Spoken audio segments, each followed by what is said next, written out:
What do you get when you cross a know-it-all newspaper columnist with an awkward, unsophisticated everyman? Yeah. Well, I'm just not sure about that right now.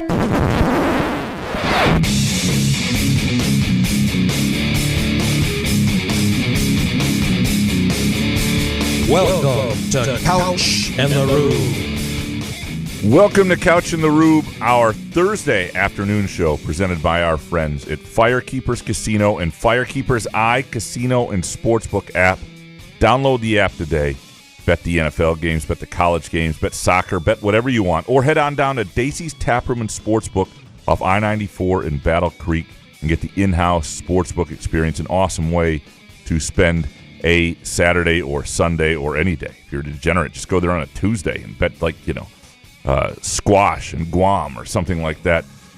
Our Thursday afternoon show also presented by our friends at Front 43 Neighborhood Pub and Cask & Company Kitchen and Bar. That's just north of Frandor near the East Lansing border on East Saginaw. It's the original Couch and the Roof sponsor, and they're that for a reason. Just a great place to watch a game, great date night, great menu, great beer selection, and a recommendation I have for everybody. When they're like, where should I take somebody? I know they're going to have a good meal. I know they're going to have a great experience. If they want to watch a game, they're going to be able to do so, and that's at Front 43 and Cask & Company. Jason, how you doing, brother? It's the American way, except America has gotten soft. Really good pianist. Let's go green, go God. What's up, buddy? I'm really disappointed that you didn't dress up like Andre Agassi today. It's the day before Halloween. This is how Agassi dressed. Agassi's a Muskox man, so this is Agassi. Yeah, I kind of teed up that Muskox live read, I guess. But yeah, you did well. You did well. That's a bummer. Anyway, happy Halloween. Well, how come you didn't dress like? Because I knew you wouldn't show up in anything. So what am I gonna? I'm just show up like an ass. Yeah. Oh, I do that every time anyway. I'm the Rube. Kermit the Frog or something, you know? Yeah, dude. I had to tweet that out. Kermit the Frog, 1984, the Rube. So my mom handmade that costume back in the day. I think you and I were Kermit maybe the same year. I was not very happy. I wanted to be He-Man back in the day. I was not happy with my mother. But what year did you go as Superman? I didn't go as Superman. Never, no. Wow. No, I wasn't into Superman. But definitely, like, the Kermit, I went as Fonzie Bear one year, Kermit the Frog another year. Like, I feel like the... But this was like a handmade costume. Yeah. Mine mom made. Mine was from my aunt. It was a hand-me-down from her kids. But it was handmade. What was going on back then? A lot of that stuff. There was no store. There was no Halloween outlet thing back then. Parents were creative. They weren't stuck on social media. They had time. They had no tablet. They had time. That is true. There was nothing to do back then. So what was there? Might as well make your kid a costume. They were just better parents, better people. The world was a better place. Well, one of my parents, anyway. But yeah. Anyway, happy Halloween Eve. Yeah, that's right. I am going to miss Halloween this year, which sucks. Why? Because of this. You going to sleep through it? No, freaking Michigan State Minnesota football game. Oh, I have to fly out I've got a 5:00 flight an hour before trick or treating. It's no good. Then you were in UConn. You were in Hartford. A lot of stuff. By the way, shout out UConn Plus. I want to shout them out because I know I give Big Ten Plus a bunch of crap. By the way, hold on. Big Ten Plus is ass. That is still true. But UConn Plus, shout out to them for not charging whatsoever. Maybe you might want to get the word out that it's free, though, because I don't know if many people knew that. So thanks to UConn Plus, you got to see that exhibition. I don't know if it was planned to be free. I think that's part of the issue. And okay. But so they didn't mean for it to be free. Well, it was televised locally. So it wasn't like it's not like at MSU or the Big Ten where they have students doing it and then they take the feed and there's some old people on there, right? Because it's the local grizzled vets. It was the local CBS affiliate. It was like if Fred Heumann and Tim Stout and hell yeah, all these. I felt all of Fred Heumann got together and they were like, we're going to do it on the local CBS affiliate. So that's what they do. Why not? There it was on CBS and then they just pick up the feed. That's what happened. That was brilliant. Yeah. So you mean they meant to charge and they were like, whoopsie? Because I was figuring, I was waiting for. I watched the pregame on their local news station. I figured by the time the pregame's over, they're going to be like something's going to pop on. Like, where's your $8, a-hole? But it never did. It was just fascinating. Yeah, I don't know what went wrong. Why don't we do that here? I mean, it's an exhibition game. There's no way you should charge, period, for those things. Yeah, I don't know what went wrong. I was sitting next to a guy from who covers UConn, and he thought it was $8. And so it was. It said $7.99 to watch it. Something went haywire. They must be as solid in business as we are. Just like the Couch and the Rube people are running to UConn Plus. There you go. That's it. Missing out on a lot of money, are they? Yeah. We have what I think is going to be a good show today. A lot of your groovy donut Twitter questions, I think, will lead to a good discussion here. A lot of MSU football and MSU hoops. Some Lions, little Tigers. Maybe it was better Halloween. we didn't see that exhibition game, though. A lot of reaction from that. Yeah, I don't know that it's... As much as I shit on your takes, I do agree that when those were like closed doored, you could better. hear something out of them.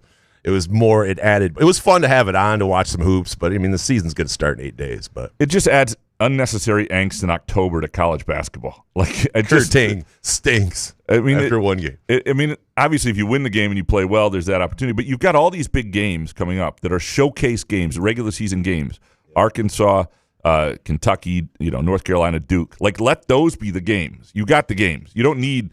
If you want. I think you either play Ferris State until you can have the delusions for another couple weeks and think, man, we may be awesome. Who's that? That's Tony Dombrowski, maybe? I don't know. It's random fan. That's crazy. Yeah, that's pretty close, actually. Or you keep it behind closed doors and you don't really have a full grasp of it, because I just don't think it's helpful for any of the players. Or air it and have Fred Human and Tim Stout do it. Yeah, one of those. Just don't charge. Or just be ready for the microscope. But you do get a situation where some of it is a fair snapshot, a little bit of where they are. But then there are also lineups in the game, and you're like, there's no way Izzo plays this group if it's a regular season game. He's got 5 new guys on the floor together. My team. And it's just not going to be a lineup that's on the court. And so I would ask the UConn guy, be like, well, how crazy are they going with lineups? And be like, well, sometimes. But then UConn would have their best lineup in when Michigan State had maybe its worst. And so that would never happen. Like, there are things that, I don't know. Behind closed doors is probably the way to go. And I'm also selfish from a preview copy perspective. Like, it's almost like the season's already started. What's the point of all the stuff we had planned? But that's, of course, it's about you. It has to come back around and how it affects you and the LSJ. Separate issue. Yeah. The other thing that happened today, and we're going to talk plenty of MSU basketball here through the Groovy Donut Twitter questions, is the death penalty for CMU? CMU football finally got the death penalty. $30K? Done. Damn, that's a hell of a fine. By the way, I want to know what 1% of the CMU football budget is. Well, it's about. What does that mean? Is that $30,000? Yeah, it's about $12. So that $30K fine was pretty good. Look, it was not a huge punishment. What they got was 4 staffers got show cause penalties, 4 former staffers, 2 of them for 2 years. Jake Costner, who was the guy who was behind it all, and brought in Connor Stallions to be on the sidelines, and did so, and in large part to help him as his first game as a play caller. He got 4 years. Prison? No, show cause. He pretty much ruined his career, as it should. You can't do that. And then, $30,000 fine, couple years probation. So if this happens again, it becomes a hammer, obviously. I have mixed feelings on it. I know a lot of people wanted the death penalty. I did not think CMU behaved all that accountable during the process, but I'll be curious to see what their statements are about it, and what Amy Folin has to say, and where MSU goes from here in terms of keeping them on the schedule or not. MSU football, though, has bigger issues than whether they're going to play CMU in 2027 and 2030. And that the focus should be, and I'm not saying you can't walk and chew gum, the issue needs to be who's coaching your team. Can you properly fund your team? Because CMU will not be able to properly fund its team going forward. None of these mid-majors can. They will be hemorrhaging talent every time they get a player. Their situation sucks. You don't have to hammer CMU for their situation to suck. Being a mid-major in college football just blows, and that's where they are right now. It's totally different than it was 5-6 years ago. Think about every great team you've ever thought of CMU or Western or Eastern, anybody.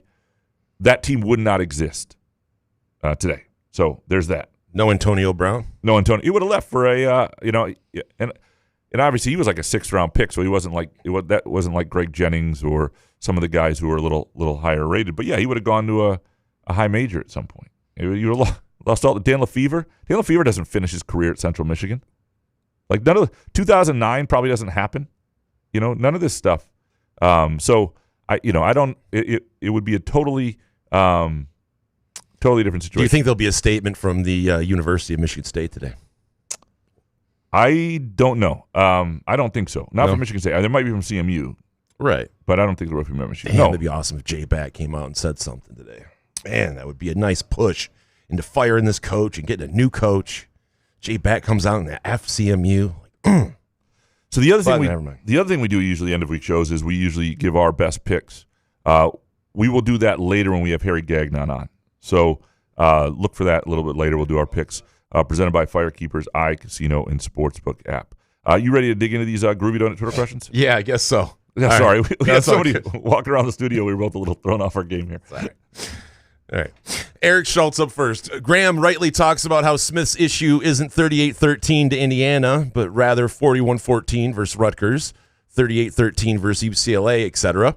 But when Tucker was losing 34-7 to Minnesota and 39-31 to Indiana with one completed pass in the second half, you were all, we can't judge him till 2025. Why the different tone with Smith?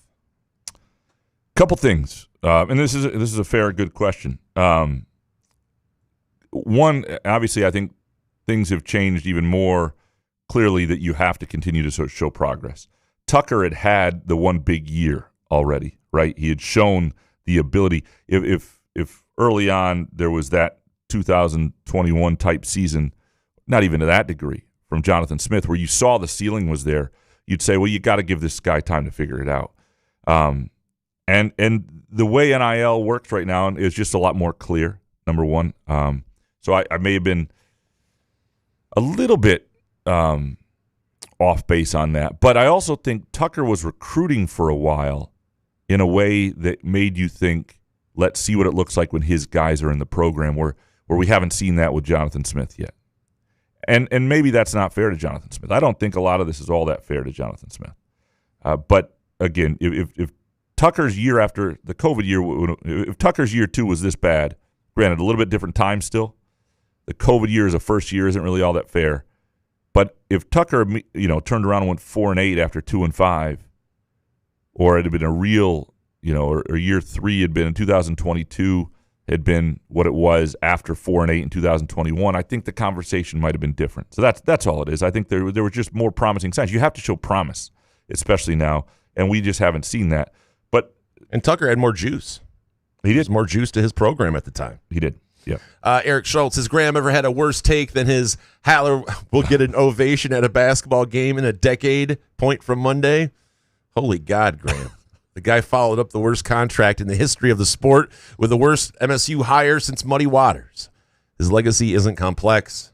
He was horrific. I think that's overstated. I think it is. I think it is complex, and I will be the one standing if I fucking have to give him the ovation. You're not a good person to do it. Yeah, He might start booing you and just not even know who the hell. Just me. Eric's throwing things at me. Sit down. Did you say that he definitely will, or you just question? I forget if you questioned. I don't remember. No, I think he will be remembered more. First of all, get a standing ovation. No, I didn't say standing. It's ovation. I think he'll get an applause. I think he will be somebody. First of all, he's had a long track record. He was, and granted, he was part of the Mel Tucker hire, a big part of it, for better or worse. He was part of the D'Antonio search, although that's Mark Hollis's hire. And the football side of things will not go that well, but hockey, women's basketball, what they become there, his and I do think, Alan Haller sort of had to die for MSU's sins, so to speak. I don't mean to compare him to Jesus Christ here, but what I mean is, let me try. Green. Oh God. Let me try to bring this around. MSU did not have a good focus, did not have a proper, healthy approach to non-revs prior to him. And it can't be what drives your program. You need football to drive your program, for better or worse. You need men's basketball.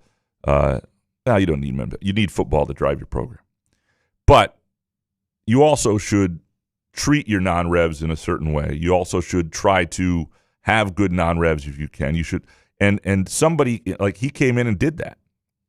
And he knew he was going to be defined by the football search. It hasn't worked. And a lot of his the reason it's not like a standing ovation or a successful tenure is because that didn't work.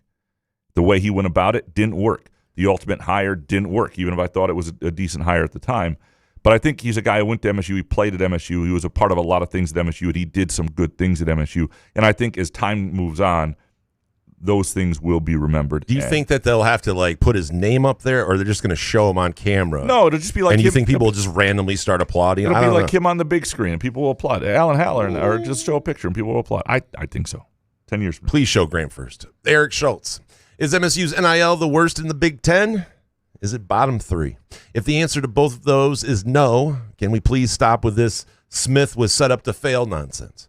He might have not have been set up to succeed to the level we want, and that's not his fault. But spare me. There has to be enough money to not be this bad. Again, that's why he's in trouble, because he there is enough not to look like this in certain games. If they were 5-3 right now, which they could be with the roster they have, this discussion would be totally different. If UCLA looked different, if Nebraska looked different, Michigan wouldn't have had Michigan people would not be happy after the Michigan game. People would be a little worried about it. But we'd be having a totally different discussion, and none of it would have to do with Jonathan Smith not returning. And then there would be the issue of how do you fund this properly. I don't know where it is, where MSU's NIL is relative to other teams in the Big Ten. This stuff has not been very transparent. Every coach and AD says they want transparency, and yet nobody really offers it, right? So it's all kind of bullshit because you can be first. If you're Jonathan Smith, you can say, these are the millions I had. You can say these are the millions I thought I was going to have and didn't have. And I don't think he has the money he thought he was going to have. What level that was, promised or other things like that, I don't promise is a strong word, but I don't think he has all the resources he thought he was going to have. This roster would not look like it does.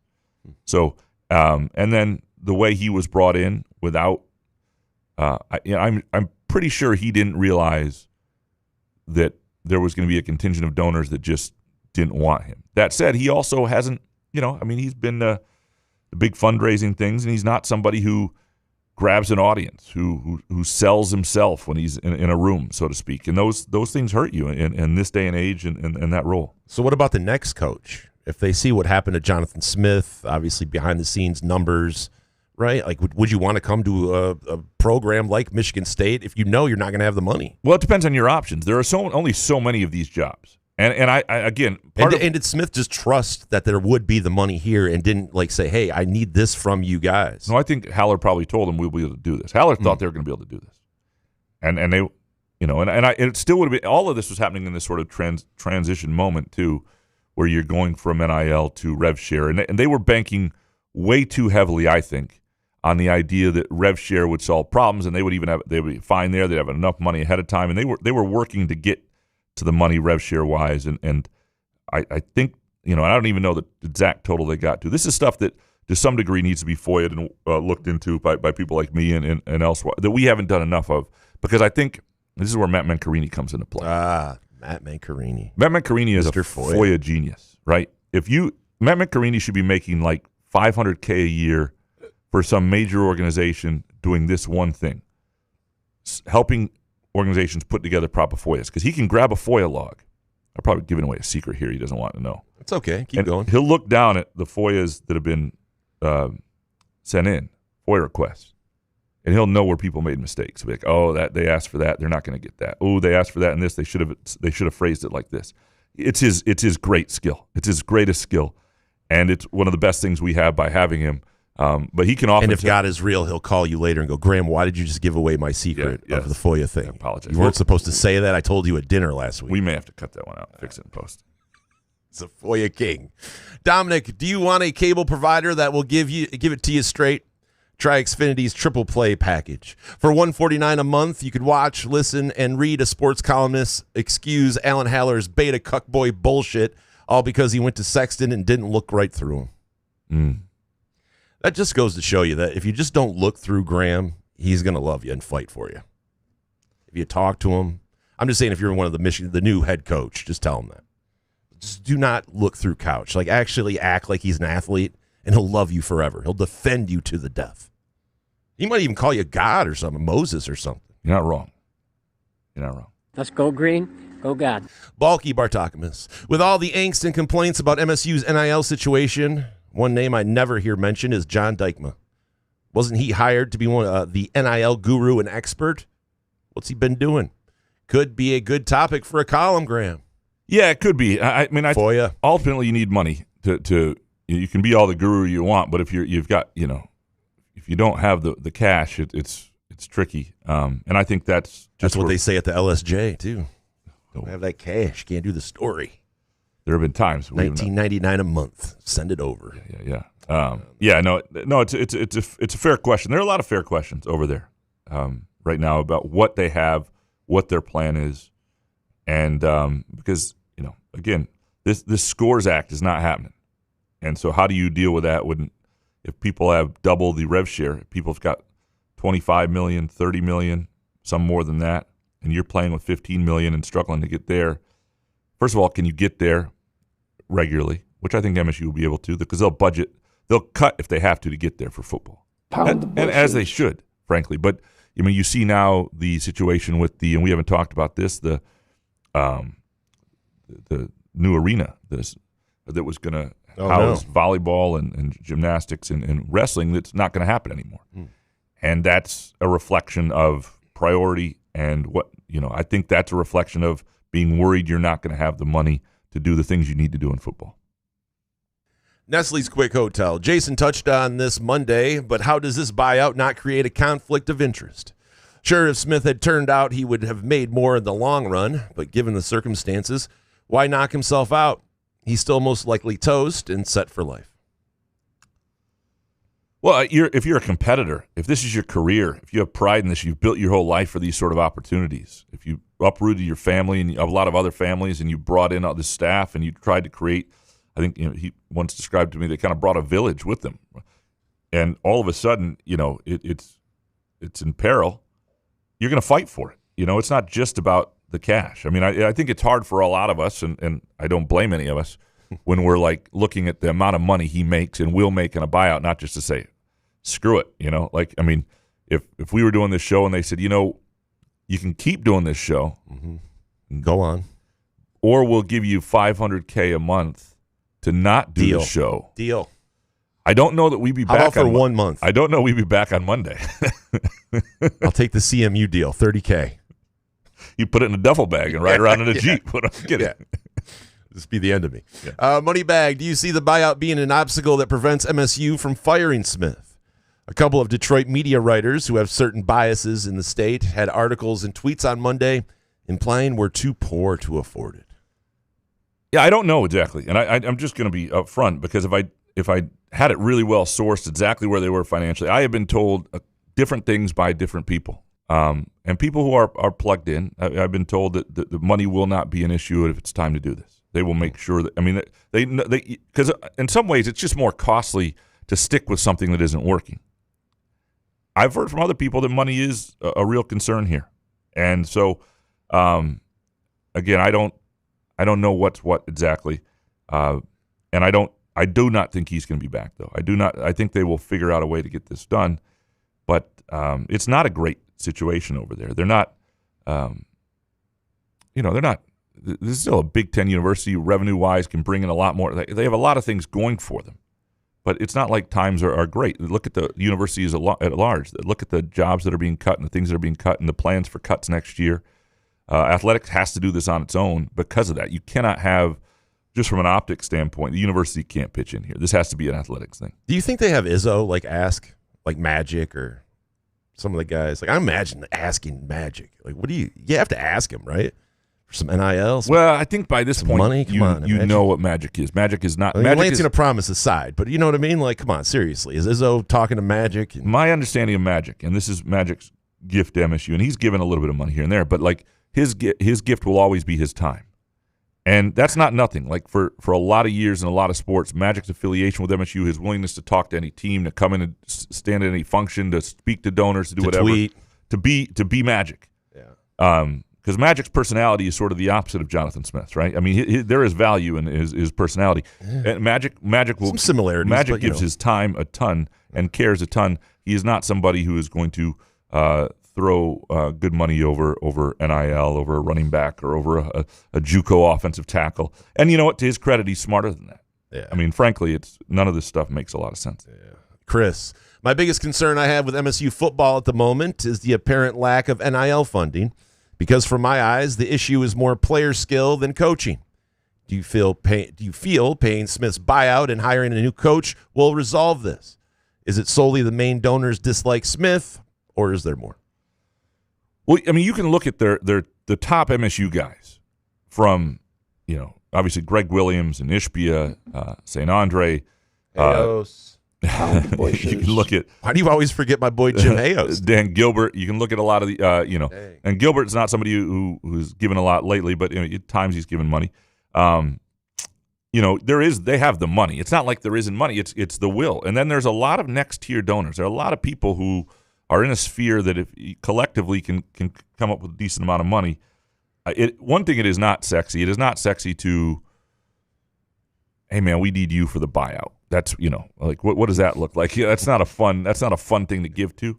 But I do think the problem has been there's not a lot of energy in the donor base, but that's not just the main guys. That's everywhere. And I think that's being worked on with a promise of a better future, but that's not an easy thing to do. And I understand the lack of finances available for that roster should be a concern beyond Smith, 100%.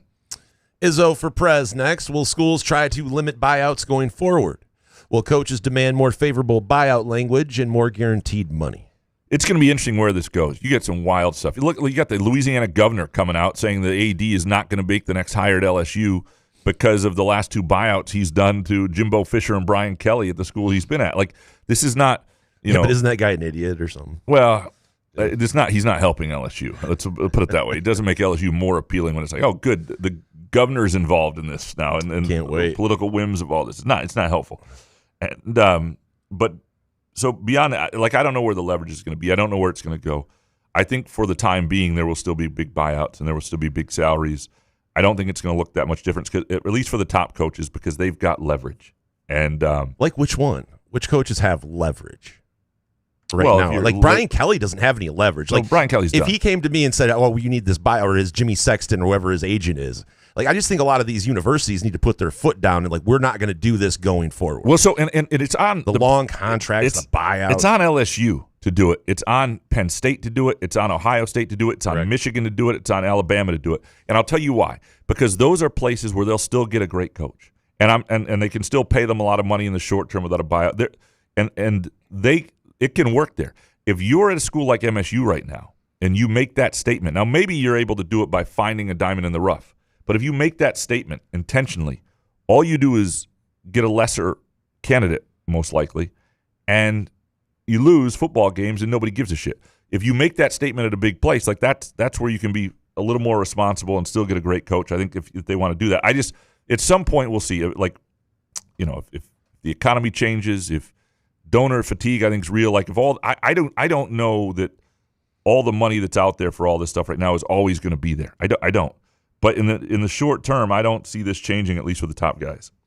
Dan Grafe, just to be clear, football programs need to find the next great coach while they're at Elon or other small programs, but hiring a position coach is too big of a jump. Well, it's different. I would rather have a smaller program coach who's run an organization, who's done that successfully, than a position coach. I think that's a better skill set to project onto, generally speaking. But if you get the right guy, I'm not saying it can't work. And this is why you have to be a great interviewer. This is why you got to know what you're looking at in front of you.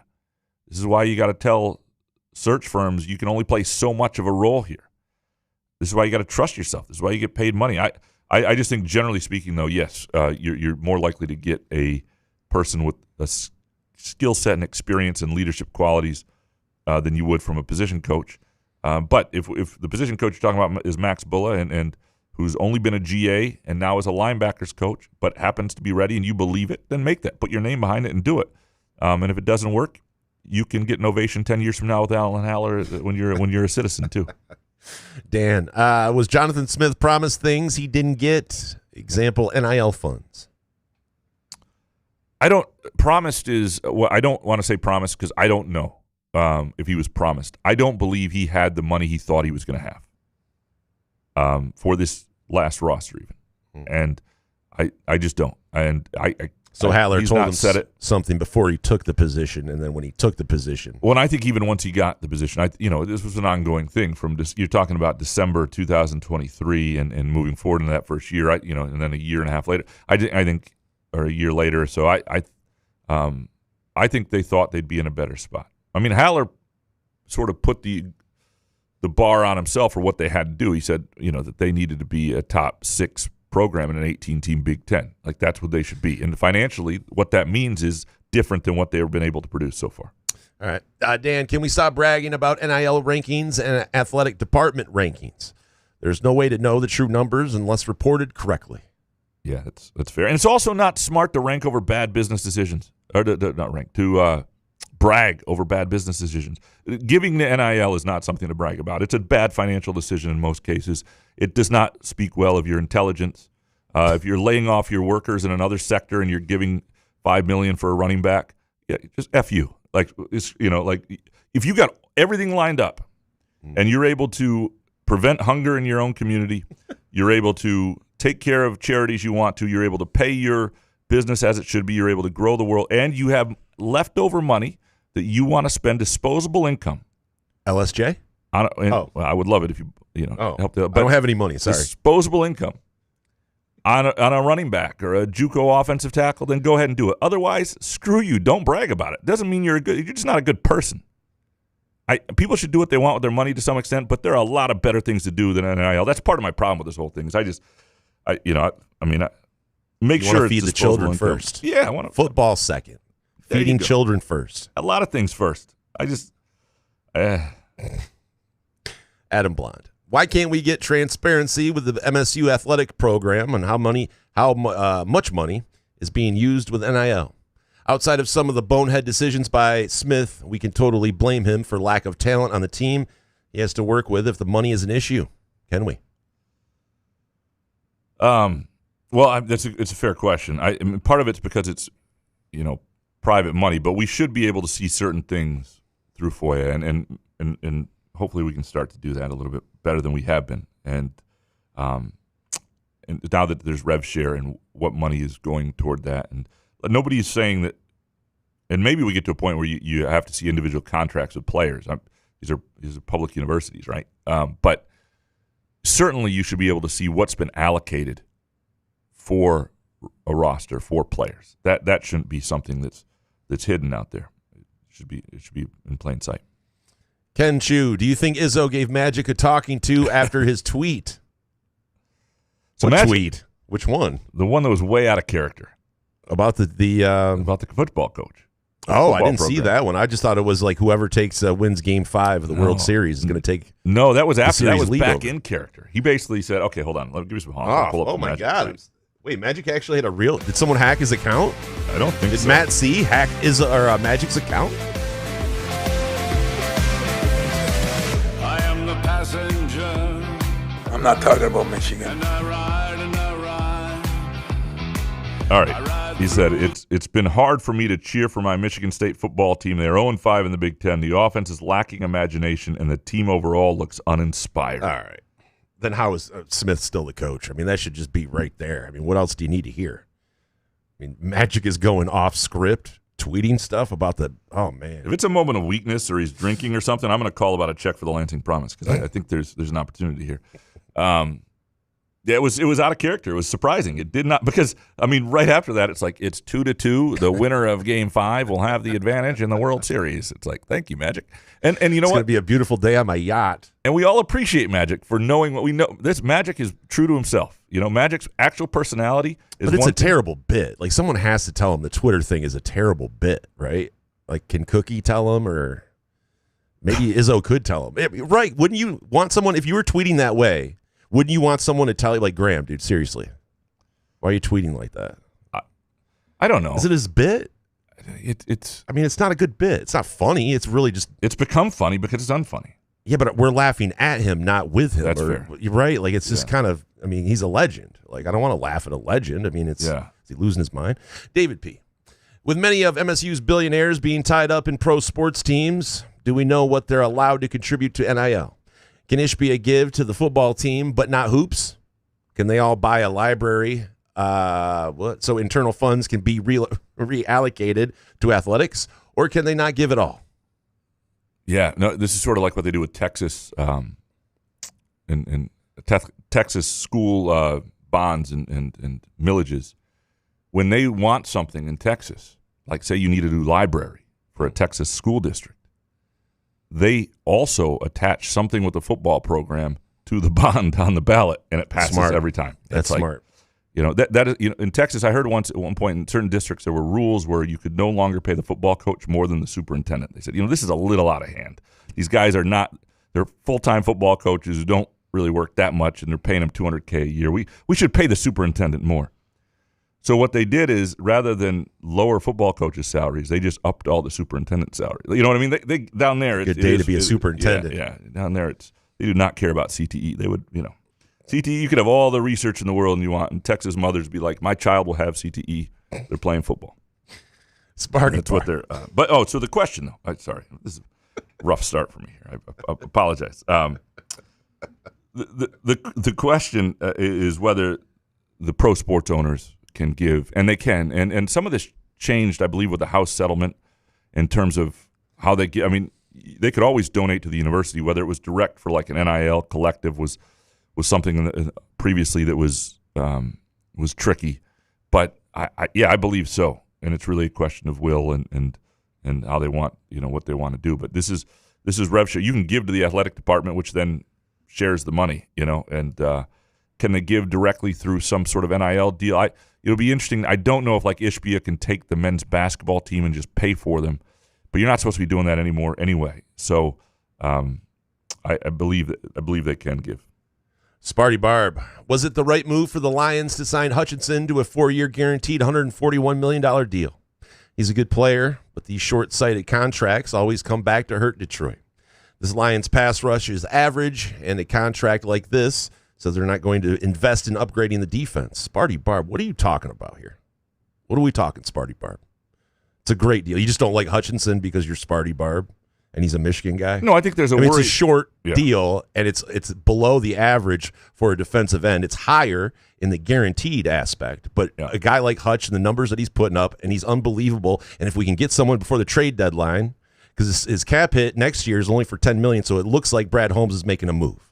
So if we get another defensive end and shut down the opposing team's offense, I could give a shit about the $141 million. He's a player. He deserves it.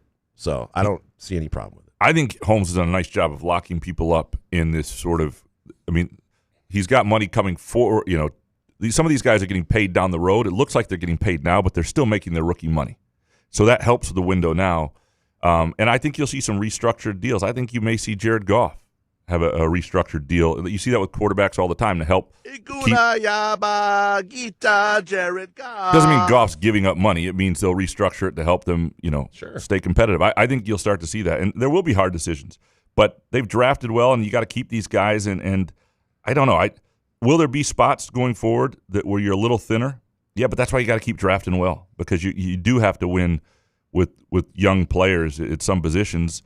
And eventually the hope is, that you pay them when they're ready. The idea is this is sort of a circle of life. Don't be Jerry Jones. Get the guy that you draft, and then don't want to pay him when it comes time to pay up. It's insanity. But you do have to be shrewd. There will be some tough decisions here and there that will suck. But overall, I think they've done a pretty good job. And at that position, like, what are your other options? It's not like you could not pay him and let him walk eventually, and then what do you do there? Like, he just makes such he makes such an impact. Sparty Bar, based on reports from the UConn game, do you see the possibility of Jordan Scott playing both the 2 and the 3 position this season? For the both of you and Jason. All right. There's 3 of us. On a scale of 1 to 10, what is MSU football's chance of winning 3 of the next 4 games to earn a bowl bid? Sorry, these should have been 2 separate things. I just missed it. I apologize. We'll start with the UConn game, and we're going to get into some hoops here in a minute. I do think Jordan Scott will play both positions. And in MSU's offense, they're very similar. So one of the things players struggle with is when they're going to play the 3 and the 4. When they're going to play small forward and power forward, they're very different, and they're complex to learn. And that's one of the reasons you didn't see Cohen Carr as a freshman playing the power forward position when that might have helped him, because it was too much. The 2 and the 3 are interchangeable in a lot of ways, and so I think you will see that. MSU's chance is 1 to 10 of winning 3 of the next 4 games during a bowl bid. I would put it at a somewhere like a 1.5, maybe. A 1.5? I do hear your voice in my head when I take out of 10. Yeah. Well, do you put it lower than that? Yeah, 1. Okay. 0, 1. 0. I don't know. Against the spread? Sure. Point spread king. Yeah. A big part of it is what you think they can do this week. Because the reason it comes down to this week in a lot of ways, I don't think Minnesota's that good. But, they're 5-3. They're 5-0 at home. They're okay. They've got a running back injury that's a little concerning. Quarterback threw 3 picks last week against a much better defense than MSU will be. But if they were able to win at Minnesota, that means they haven't quit. That means they've got a little something to them. They have a bye week. You've got this Penn State team that'll be off. Yeah, this Penn State team. Fuck, are you serious? I'm just saying, You're talking about benching Aiden Childs and starting Alessio. I'm telling you, you have a Penn State team that's like We're talking about winning games, dude. Penn State team that'll be coming off playing Indiana and Ohio State, and then has lost everything. And so the question is then, what bowl game? I'm talking 1.5 out of 10. I'm saying what gets me to the half is you're basically looking at the Minnesota game, whether something's a possibility. I'm picking them to lose to Minnesota. I picked them to lose 26-17. I do not think they're winning this game. But if they were to beat Minnesota, the conversation about whether they can beat Penn State and Maryland, because they can't beat Iowa on the road, it becomes a little more realistic, and that's why 1.5 instead of 1. I can't wait to not talk about this team. It's going to be great. Let's just move on. The Cosette? What is this word? Cosette. The Cosette of yeah. Southern Maine. That's why I don't know it. I'm certain Graham knows things can't report, so I believe he is right about Smith. The one national guy I trust regarding coaching vacancies, Chris Vanini, said he heard Smith might return. I didn't see that from Vanini. Get him on the show. Yeah, I don't. What is he talking about? Is that true? Is that possible? No. Come on. Yeah, it just doesn't seem likely right now.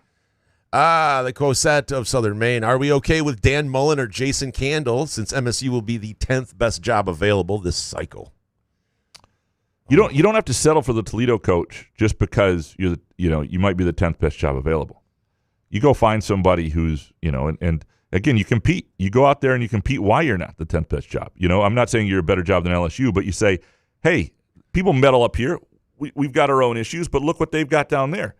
That shit. They've got the governor involved. And like, what do you want? Do you really want this? Is this lack of stability? Yeah, Couch of the Rube had the governor. Well, that's involved. true. We did have the governor. Is on. Dan Mullen Jonathan Smith with a personality? I don't know. I mean, I couldn't imagine a worse hire than Dan. Like announcing Dan Mullen. Oh man, that would be brutal. If you're not feeling good about the coaching situation right now this weekend, I'm not, Graham. Then what I would go to Groovy Donuts. Oh. I make Groovy Donuts part of your weekend. It'll bring joy to you. It'll make you forget about it temporarily. You think about the Lions. You'll think about maybe the Tigers signing Skubal. You'll think about something good. Your life will just improve. If you go to Groovy Donuts, you can go to groovydonuts.com, place an order today. You can then show up, pick it up. It's fantastic. Otherwise, just swing out by either of their 2 locations, Lake Lansing Road in East Lansing or Williamston, 7 a.m. to 1 p.m. It's a look. I'll get into their Halloween donuts later, but some of the stuff they have there, it is just Halloween. Yeah, it's the difference between like and I don't want to put Quality Dairy down, but I'm going to. Because the difference between like a Quality Dairy donut that we all know and it's fine enough, and what you get at Groovy Donuts is just it's the difference between a 4-8 football season and 12-0. Yeah, they're made with love at Groovy Donuts. David Jackson, MSU hockey has a bye with number 1 MSU hosting number 4 Penn State on November 7th and 8th. Is the Big Ten going to be so stupid as to not televise both games? And what does it say that all 6 real Big Ten schools are ranked in the top 20 and the historically best program of the bunch is last? All right, so hold on for a second. Give me 1 second. I see the stars come out of the sky. Yeah, the bright in the hollow sky. All right, so good tonight. Yeah, I don't. What is the TV schedule of this? I don't even know. It's not even listed here. Yeah, I don't know what's going on. Look, the Big Ten does a really shitty job with college hockey. They do, and that's the taint. Part of the reason is that they have just discovered that the ratings generally don't do that well. That said, like, this is Gavin McKenna versus an MSU hockey team that's at the top of the rankings that has, 15 NHL draft picks. Like, people want to watch this. People would watch this. I don't get it. I'm sure there's a preseason wrestling meet in Iowa on. They've got a televised or volleyball game in Nova Scotia. But I'm telling you, this is they don't do it well. Yeah. Big 10 plus is ass. David Jackson, did you know that a search on YouTube will show how to watch the basketball game MSU had against Connecticut? You can learn anything on YouTube. You can like do the electricity in your house. You can do all the outlets. Don't do that. My wife does. She does. She is she based on video. She learned how to like all our outlets that we replace. She does it for the most part, which is we have a rule. I have to stand by, near because if something goes wrong, I got to be able to call 911. But so you're on phone duty. Yeah, I don't have many duties, man. Otherwise, I mean, like, I can't change an outlet. Number one, I would kill myself. I wouldn't try. But yeah, I don't have many. Well, watch the YouTube video apparently. And what is David talking about? Like the search will show you the game or show you how you should have downloaded UConn Plus. I'm not sure if like the app, David. Like what? All right, David. Let's be serious here. Isn't it time to emotionally let go of Skubal? Whether he's traded before the season, at the deadline, or just lost after the season, because we're riding him, hoping for a World Series. He's gone, and there's no chance he'll be in the D in 2027. Agreed. I agree, David. Better chance that Michigan State's in a bowl game or Skubal's a Tiger in 2027? Who's the coach? Bowl game this year. Oh, this year? Yeah. Oh, Skubal, he's going to retire Tiger. There's a better chance of that? I think so, yeah. No, I just, that game 5 still rubs my ass the wrong way of how he was like excited to come out, or just, I've turned the corner on Skubal, where I was, at the beginning of the season, middle of the season, I'm like, pay this MFer, what are we doing? And now I've just resigned myself to the fact that, like, all right, he's going to be gone, and hopefully we can win a World Series before he gets the hell out of here, because I don't want to sign him to a $400 and some million contract for over 10 years. I don't blame, as much as it pains me to say this, I don't blame old Pizza Boy there for not wanting to pay that long-term kind of deal. So, yeah, I get what you're saying, David. It sucks. The Boris thing sucks because these guys don't actually control it. It just goes to the highest bidder. So it's not even like, hey, I'd rather, I mean, that's. Yeah, but he hasn't even, like, has Skubal really shown, like, kind of like a Matt Stafford kind of thing of, like, he wants to be here. Like, Stafford always showed he'd like to be here, even if he was lying and didn't really care or want to be here. He showed that, and I just don't see a lot of that from Skubal, and the pitch, the pitch counts. It's just annoying to me. No. Next year, if I'm not stupid, I'm going to miss the dude because he's unbelievable, and I'm going to enjoy him while he's here, I guess. But if they don't trade him this offseason, which I think could happen, but if they don't, next year he pitches every 5 days. No, none of that 6-day stuff. If there's a day off in between, then some other pitcher falls out of the rotation, he goes 7-8 innings. You got Yamamoto pitching complete games. You just keep him going. You're not going to have him anyway. Who cares what his arm looks like? You can't make it so obvious. You can't go like every 4 games in 9 innings, so it's like we're actually trying to get his arm to fall off. But reasonable 7 innings every 5 days is, I would just, without question. I mean, I'd have 2 relievers ready to go on those days that he was pitching. Everybody else stays home. But does Scott Boras have a number into the clubhouse there to tell Hinch, what are you doing? Get him out of there. Yeah, somebody needs to freaking throw punch Boras. Wow. Sorry, I just don't. I don't like it. He looked through you. He did not. I don't know the man, but I don't like him. David Jackson. How likely is an Iowa hangover to significantly affect Minnesota's performance against the Spartans on Saturday? Would you be surprised if Michigan State beats Minnesota on Saturday? Yeah, I mean, I do think the mindset of Minnesota is a little interesting here. I suspect they'll be more ornery. Like, everything went wrong that could. It wasn't one of these games where it was like, boy, they just got overwhelmed initially. Like, the return game, everything went wrong. And they were outperformed. Iowa's good, too. That's the other thing that I think we think of Iowa a certain way, and we ought to think of this team a little bit differently. It's not going to go well for Michigan State and Iowa City. Is Rossi going to be on the field? He is. Nice. Yeah. So they're going to lean into every edge they have, and I think that does help with the defense in terms of being dialed in and accountable right there, and it's probably something they should have figured out earlier.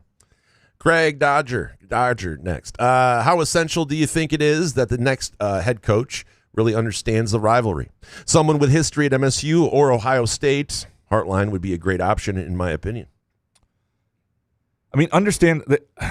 I mean, they don't have to have been in the rivalry because that limits you to alums and people who've coached there and things like that. They don't have to have been in the Michigan State rivalry. Yeah, and people want that. They want that understanding of it. But it's got to be somebody who gets it pretty quick, or who's seen it from nearby, probably. I think part of the problem with Jonathan Smith is, and I don't think Haller saw this either, is nobody expected him to totally know the Michigan State rivalry, but he seemed a little too removed from it at the beginning, and sort of figuring that out. If you're a coach, one of the first things you need to do when you're a coach is figure out who the power plays on campus, shake their hand, make sure they like you, figure out who the rivals are, what makes the fan base tick, and meet them there. That's the stuff you got to do, because if you do that, if the people who have power on campus or power and donors like you, and the fan base thinks you're with them in the foxhole, they'll put up with some shit while you try and get it together. If Jonathan Smith was able to do those two things, this 3-5 season, people wouldn't think was promising, but they wouldn't be all out the way they are. Troy Hunter next. Watch Bobby Chesney coach James Madison last night. Is energetic and fiery and has won at lower levels, like Signetti. He's from Pennsylvania, but likely will be overlooked by Penn State. Jay Batt, make the call. You make all the calls, but you interview all these guys. None of us know. I mean, just because somebody looks energetic. I mean, Joe Rossi's a cult hero right now. I mean, the guy showed some energy. He's on the sidelines. Like, I could do that shit. Everything you like about Joe Rossi. I mean, the defense played a little better, but outside of that, any one of us could do. Leaping around, celebrating, that's just natural human emotion. Like Chad Latz could be on the sidelines and look fired up, and everybody go out there, play hard, stick your cleats so far up their asses that they've got to use the cleats to brush their teeth with. Damn, you're right. Good point. It speaks to the desperation for people for Jonathan Smith to step out of character and show emotion that like anything looks great, but you got to do deeper dives and all this stuff. You want Max Bulla? Maybe he's ready. The odds are a 33-year-old linebacker coach is not. Now, Bulla may be different, and so you would do that interview, and you would do your due diligence on him. The coach at a lot. There are coaches at mid-majors out there who would do it well. Figuring out who they are is more than like, man, that guy looked good on the side. Now, how they've won and their demeanor, that could be part of it, certainly. But this is where you earn your money, and this is where Alan Haller thought he was making the right move, and I thought it was a good hire at the time. This is where Jay Batt will earn his money and his legacy will be made. And if you don't get it right, you've got, some of the stuff that Matt C. will say about Alan Haller a little later on this show. Jarrett, does Michigan State basketball look bigger and more athletic compared to last year during their matchup against UConn? It seems the portal and freshman ads means we should match up better and match up better to more teams. I think there's some length that I like with MSU long term that they lacked. Certainly when you look at Jordan Scott and Cam Ward, those are guys who look the part size-wise. I still think they're not the biggest team at the 5, which is, can hurt you a little bit. But on the wings, I think they've done a good job of improving their size. And again, this was one exhibition, and there's some areas where they don't measure up right now to UConn. It's just got a couple better players. But the real question is, do they have enough skill on the wing and guys who can really create for them? And that's I think, a bigger question. John Naughty next. How much different does MSU's exhibition against UConn look had their guys been allowed to foul out on the 5th foul? Didn't one of their main dudes get his 5th with over 10 minutes left? Well, so the foul discussion, I always, I want 6 fouls in college basketball before you foul out. This game was one of those games that you think, man, I don't know about. There was so many fouls. And I did like that at one point Jackson Kohler had his second foul about 5 minutes ago in the first half, and you just leave him in, right? I think part of the problem is, and this is happening in the NBA right now, it's happening in college basketball, there are certain things that officials have been asked to emphasize, and I hate when people step in and do this, get the physicality out of the game. I thought last season was a really good season of college basketball. There's no need to meddle. Whoever's doing this, don't meddle. Just sit down and let the games happen, because college basketball is a niche sport. It will not take much to freaking kick college basketball out of the conscience of many people. And if you have these shitty foul free throw fest, it'll get there pretty quickly. So stop it. But I do think the best thing, I still think 6 fouls would work, but the best thing I like is the idea of having one guy who can go to 6 fouls. And you don't have to predetermine that. But if you have a shitty player who gets to the 4 fouls or gets to 5, you can foul him out and say, I'd rather save it for somebody better on the floor. But it would allow you, in circumstances where you do have a star pick up a second foul with 10 minutes to go until halftime, to play with less fear for that person's situation, knowing that if you need it, there's one player who can get to 6 fouls. I think that's probably the best way to go about things. Next one from John. Am I the only one who noticed during your interview that the governor seemed to be jealous because she wasn't also wearing a muskox? Should have given her one. I did. But she did. I mean, I think she was looking at me, looking at the muskox more than me. I would look at if I was this guy going to sweat himself to death here. No, what's going on across the way? It was a hot day here. Like I will be honest, but it wasn't that bad. I was worried about that because I was like, I'm going to wear the muskox flannel. Yeah. It's like 80 some degrees in the studio when I came in. Lights are on. It makes it even worse. It was early in the day too, so and it was when the weather was just changing. So sometimes this building struggles with it. But I'll be honest, little sweat on the upper lip, but it wasn't that bad. I was, that's because a muskox flannel does not overwhelm you. It does not. Everybody has that shirt. You put it on and it doesn't do well. And if you go into a warm place, it just doesn't. Muskox flannels are not that issue. Next one from John. How long before Izzo hires Tum Tum? Well, you'd have to have an opening. How long are we talking here? Yeah. Man, how long Izzo's going to coach till he's like 100? How long is he? Yeah, right. I don't know. I like hearing that, but like. Yeah, it's one of those things Izzo says, and I'm not saying he doesn't mean it. And I do think that there's a really good chance if and when Izzo has another opening that Tum Tum's the hire. But he'd have to have an opening. But I think he thinks Tum Tum's probably got the seasoning now that's needed versus a couple years ago. Alex Mayer, now that you've seen 2 exhibition games, who will be the leading scorer and rebounder this year? Leading rebounder will be, without question, Jackson Kohler. I mean, he's just their most physical, best rebounder. That's I don't think any doubt. Leading scorer is a real question, though. It's a real interesting question. It's part of the issue with this team as they go forward and figuring out dynamics. I do think it'll be very much a spread out score sheet. But I don't know. Is it Cohen Carr? Is he going to play with a certain types of hustle and veracity and where his point total averages in the 15 range? I don't know. It's a good question. Does Kohler become that? Do they get him more touches? He only had 5 shots, 1 of 5. He was good at the free throw line. He was good physically in the second half, but they need to get him more involved. Is it Fears? I don't know that that's best for MSU if it's Fears, but if he lives at the line, and he might be in the low to mid-teens, maybe. But I think there will be a lot of that. And so is that enough, and do they have enough of those guys? We'll have to see. Alex Mayer, Halloween is a top blank holiday, 3, 5, or 10? Where would you put Halloween? There's 10 holidays, huh? Well, not anymore. I mean, we're older now, but when you were a kid, it was awesome. Like, it was the top 3, top 2 after Christmas, right? You get to get candy. Now you're an adult. We don't go trick or treat or go, now that I'm 46, you don't go to any fun Halloween parties anymore. So it's just like, it's like a Is 10. It better than 4th of July? Yes. Okay. For me. I used to love 4th of July too. Before your fireworks accidents? No, I quit drinking and, our dog started getting sensitive to that kind of shit. So we just. But the last 4th down. of July you really celebrated was the one where you almost shot a fire rocket or whatever. That was when Tia and I were first starting dating, and we went over to her coworker's house, and yes, one did fire off as I was bending over, and it did go over some kids' heads, and we had to put all the fireworks away. And the guy that owned her coworker was like, "All right, that's it, thank you." I was like, "All right." I mean, he didn't kick me out of his house, but he was just like, "Can you put all those fireworks back into your trunk? I'd appreciate it." That is a story we're telling, presented by our friends at Midtown Brewing Company, by the way. How did she marry me? What the fuck? I don't know what she was thanks, thinking. dear. I appreciate it. Great place for a date night this weekend, drinks after work, a gathering. And they do, if you got a luncheon or anything like that, they do a really nice job of putting together luncheons for people, and they have a good setup there for groups as well.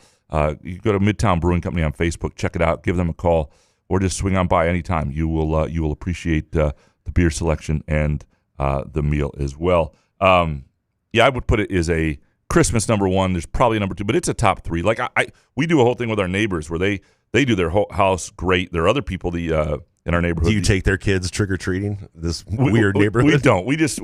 But we sit out on the lawn, and we mostly we sit out on the lawn because when they used to come up to the door, our door probably opens the wrong way for the way our porch is, and so kids would.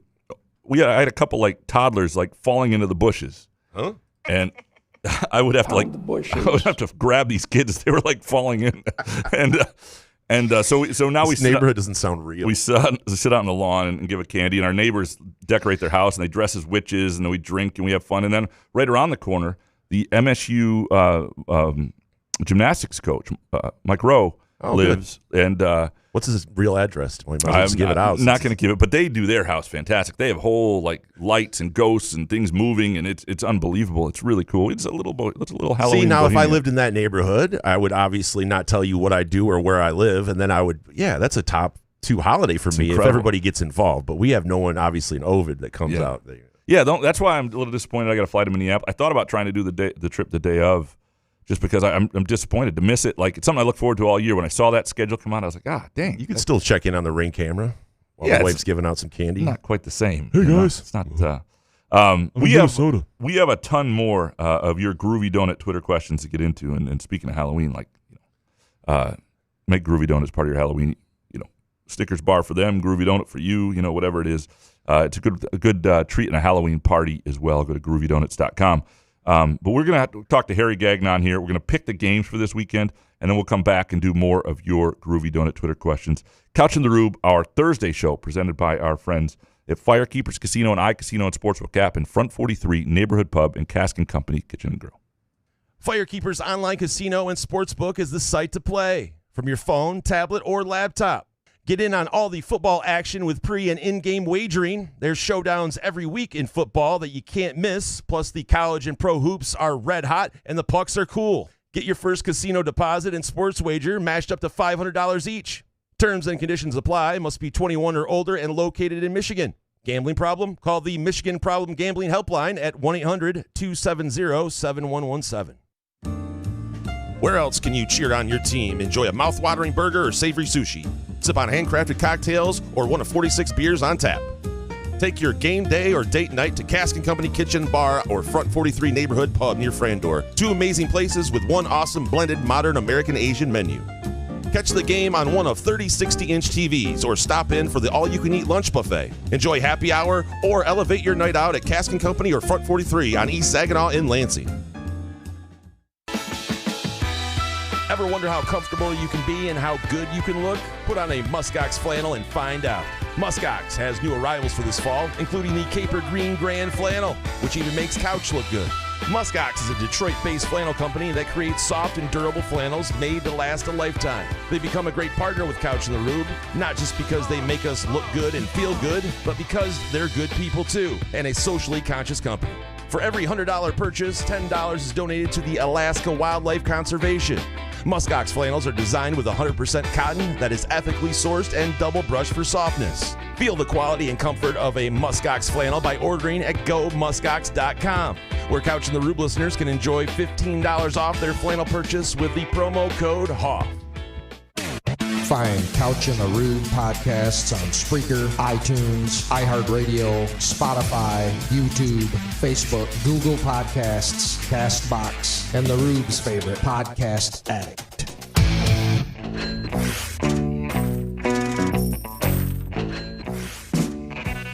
Couch in the Rube, our Thursday show, presented by our friends at Firekeepers and the Firekeepers iCasino and Sportsbook app in Front 43 Neighborhood Pub and Cask & Company. Time now for the great Harry Gagnon from Still Against All Odds, the podcast you can download today, and also BigAl.com, where I got an MLS pick that won last week straight from Harry. You can go to BigAl.com for his picks. Harry, how you doing, brother? Hey, what's up, guys? A little too close for comfort, Graham, but we still got the W. We got the W. That's all that matters. Close for comfort is not a loss. There's no regrets with close. Right. I'm excited to have you on. You've got some good best bets this week, and we've got some games that I'm excited about. Let's start here. MSU +3, Jason's side. Oh God! At Minnesota, we're gonna go with the +3 number. I like Minnesota here for people. The evidence. I'm not saying Michigan State won't be competitive. The evidence speaks to something going wrong on the road for Michigan State at some point, or just not being able to protect the quarterback or something. I'm not saying it's impossible. I'm not saying I would put your mother's house on it. But 3, inside at 3, it keeps going back and forth, 3 and a hook to 3. You get that at 3 especially, I probably wouldn't be scared about somebody 3 and a hook. I like Minnesota a lot right here. Jason, where are you? Should we just say from the jump, though, that there's no way you should be gambling on this game? Should we say that? Sponsored by 1-800-GAMBLER. But anyway, Harry, for this little contest here, how can I go against the point spread king? Jonathan Smith, this guy's on fire. Give me MSU plus the points. What do you got? Yeah, you know what? I'm going to take MSU as well. I know they're on a 5-game losing streak. I think they might snap this. They've lost 2 in a row to Minnesota, but this seems a little low here. Michigan State, they've had some backdoor coverage here so far this season. Last week against Michigan, against Nebraska. Again, I just think this seems a little low because, Minnesota went in and took care of Nebraska pretty easily. I know they got rolled by Iowa. That was part of my teaser last week, taking Iowa. Love that game against Minnesota. So, again, Michigan State, I think they snapped this losing streak. I'm going to take the +3, and I think they win straight up. All right. Win straight up, too. So a little sprinkle on the money line is what you're saying? A little sprinkle. A little sprinkle on the money line. All right. Yeah. Well, a lot of faith in MSU.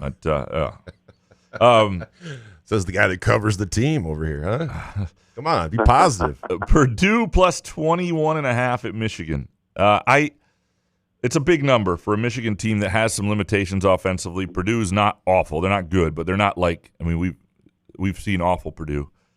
It's a really big number. To me, it's a stay away because I think there's a gap. I think Michigan defensively has really found something that I don't know that Purdue is going to be able to produce much offense here.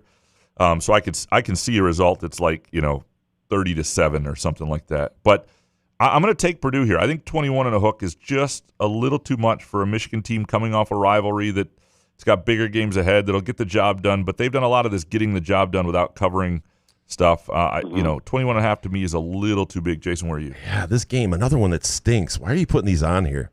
Purdue 20. Right, Harry? I hate this game too because last time I laid some lumber with Michigan was against Wisconsin. That was 17, and they didn't cover. I think Purdue is absolute garbage, but at 21 and a hook, that stupid number, maybe it is the hook, maybe it's the 21. I don't know. I don't like it. Give me Purdue. I'm not happy about it, but give me Purdue taking the points. What do you got here? Yeah, I'm not happy about it either, but I agree with you guys. And Graham, you're right. This Michigan team, they get it done, but it doesn't look pretty all the time, and they don't win big. Purdue has lost 6 in a row, but only one of them against Notre Dame was by more than 21. Michigan, in their last 14 conference games, they've won one game by more than 21. I'll take the 21 and a hook. It's just a lot. Again, I would stay away from that one. Lastly, that Notre Dame game that they got killed, Purdue, Purdue still scored 30 that game. They lost by 36. That's 26, but they still scored 30. That's a good point. I just don't. I don't think Michigan is the type of team offensively that can that easily sort of covers with margin, and so you're going to be sweating it out most weeks if you got a big margin to get there, and I don't think that's a lot of fun. All right, last college game this weekend. The biggest rivalry in the state that forever has been more, not lopsided. CMU plus 4.5 at Western Michigan. Why is this game on? Happily, because it's Western Central. It's a huge fucking rival. No, the newly poor Harry had to look up shit about this game. The guy bets on Chinese tennis, but dude, this game stinks. Newly on. I hate the MAC. Newly on CMU. Newly on probation CMU. Plus 4.5 at Western. I like CMU a little bit here to cover this. Western's been a lot better. They're a better team than people saw against Michigan State. I think that would be an interesting game to play today. But CMU's pretty good too. Both these teams are near the top of the league. Western just lost to Miami. Ohio is probably going to win the league last week. But give me Central here, and even with the probation and the show cause for their former coaches and all that stuff.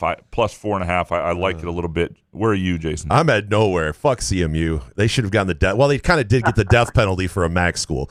Knocking them 30K is definitely the death penalty for them. I could give a shit about this game. Give me Western. I hope they run them off the field. Give me Western in this stupid game. What do you got here? I'm with you, Jay. I did look a lot of stuff up here. I was curious after I saw this that we were going to cover this. I was very curious considering both teams are 4-1 in their last 5, but I'm going to bank on the Broncos quarterback Brock Lowry. It's just one pick this season, leads the team in rushing, gets 5 yards a carry, 7 rushing touchdowns. Defensively, I'll say this, though, pretty impressive. This team has 28 sacks. They've forced 11 turnovers. This guy, Nadame Tucker, came out of nowhere, played 2 years, didn't even barely play. He's got 8.5 sacks this year. Give me the Broncos, and I'll lay the 4.5. Yeah, and Brock Lowry was not the starter at the beginning of the season. Not the guy that played at Michigan State. They sort of found something better with him, and it's the 4.5. And I think this is a pick'em game, and Western's at home, but 4.5 seems a little high for me. But this could go. Oh yeah, you gonna bet it? Could go either way. No, I'm not. I'm not gonna bet it. I'm not gonna bet it. I'm so glad that we had to talk about it for 4.5 minutes. Hey man, that's the big school snobbery I can't stand. I hope the Big Ten dies a bloody, awful death. It's not even about being a big snob school. It's about asking Harry to come on, and then it's like, Harry, you got to do a little homework on the shit MAC game because Graham thinks it's the game. Just because he wants to use the line, it's the game of in Michigan. Yeah, he's got to at least tease it up to double digits. Right? Come on, let's make this fun. Harry's Couch has been putting out some parlays when you've been gone, Harry. They've been just unbelievable. The nine leg parlays that are minus 170. Oh, I got one for you today. They're 9 hours long. It's good. And they're minus 170. And he's putting these shit games in here. Can we have some fun? All right. Well, let's go to the NFL. Yeah, these are teams you might have heard of. You fucking snob. Here we go. Vikings +9 at Lions. Yeah. All right.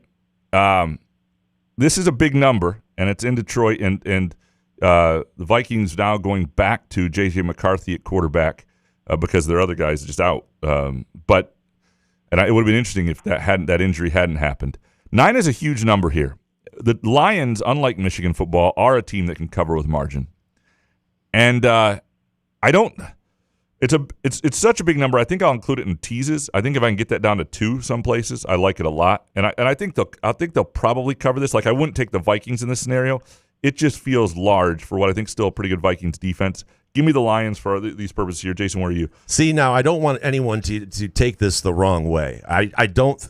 It's not because I don't think the Lions can't cover this or they shouldn't cover this, Harry. But I know that you and I are in the same camp that we think that the NFL is rigged here. And I can just see this play out because they don't know because Wentz is out for the year. J.J. McCarthy, I don't know, is he the quarterback? Who's going to be quarterback? Justin Jefferson scares me with our DBs because we're injured in that position here.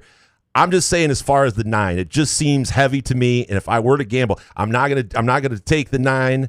I'm going to take the 9. I'm saying I'm not going to give the 9 and take the Lions like everybody would expect. I'm still a real rational Lions fan, but the only reason why I'm giving the 9 instead of whatever I'm doing, I'm taking the Vikings +9 because I'm all just in shambles here because I'm actually sounds like I'm going against the Lions and I hate doing it, so I can't even talk right now. So I'm taking the Vikings +9 because the NFL's rigged. What do you got here? I'm not disagreeing. And we all know that Minnesota. We know 3-4, not terrible after everything that's happened. Wentz was just awful. Jefferson and Addison are very happy to have maybe McCarthy in here, back in playing in the state of Michigan. He's back. He did look good in that game against Chicago in the fourth quarter and led them to a win. But I think it's a big number, too. I agree. I don't think Minnesota's as bad as what we've seen over the past couple of weeks because Wentz has been in there. Their last 7 division games, they have lost by more than 9 just once. Now, that was the game last year, that season in Detroit. But still, last 7 division games, all like one-score games. I'll take the Vikings with that big number as well. Jared Goff. All right, I hope I'm wrong. 2 more NFL games. Colts -3 at Steelers. I love this game, and that's why I put it in here. I mean, I think it's also one of the better, more interesting games of the week.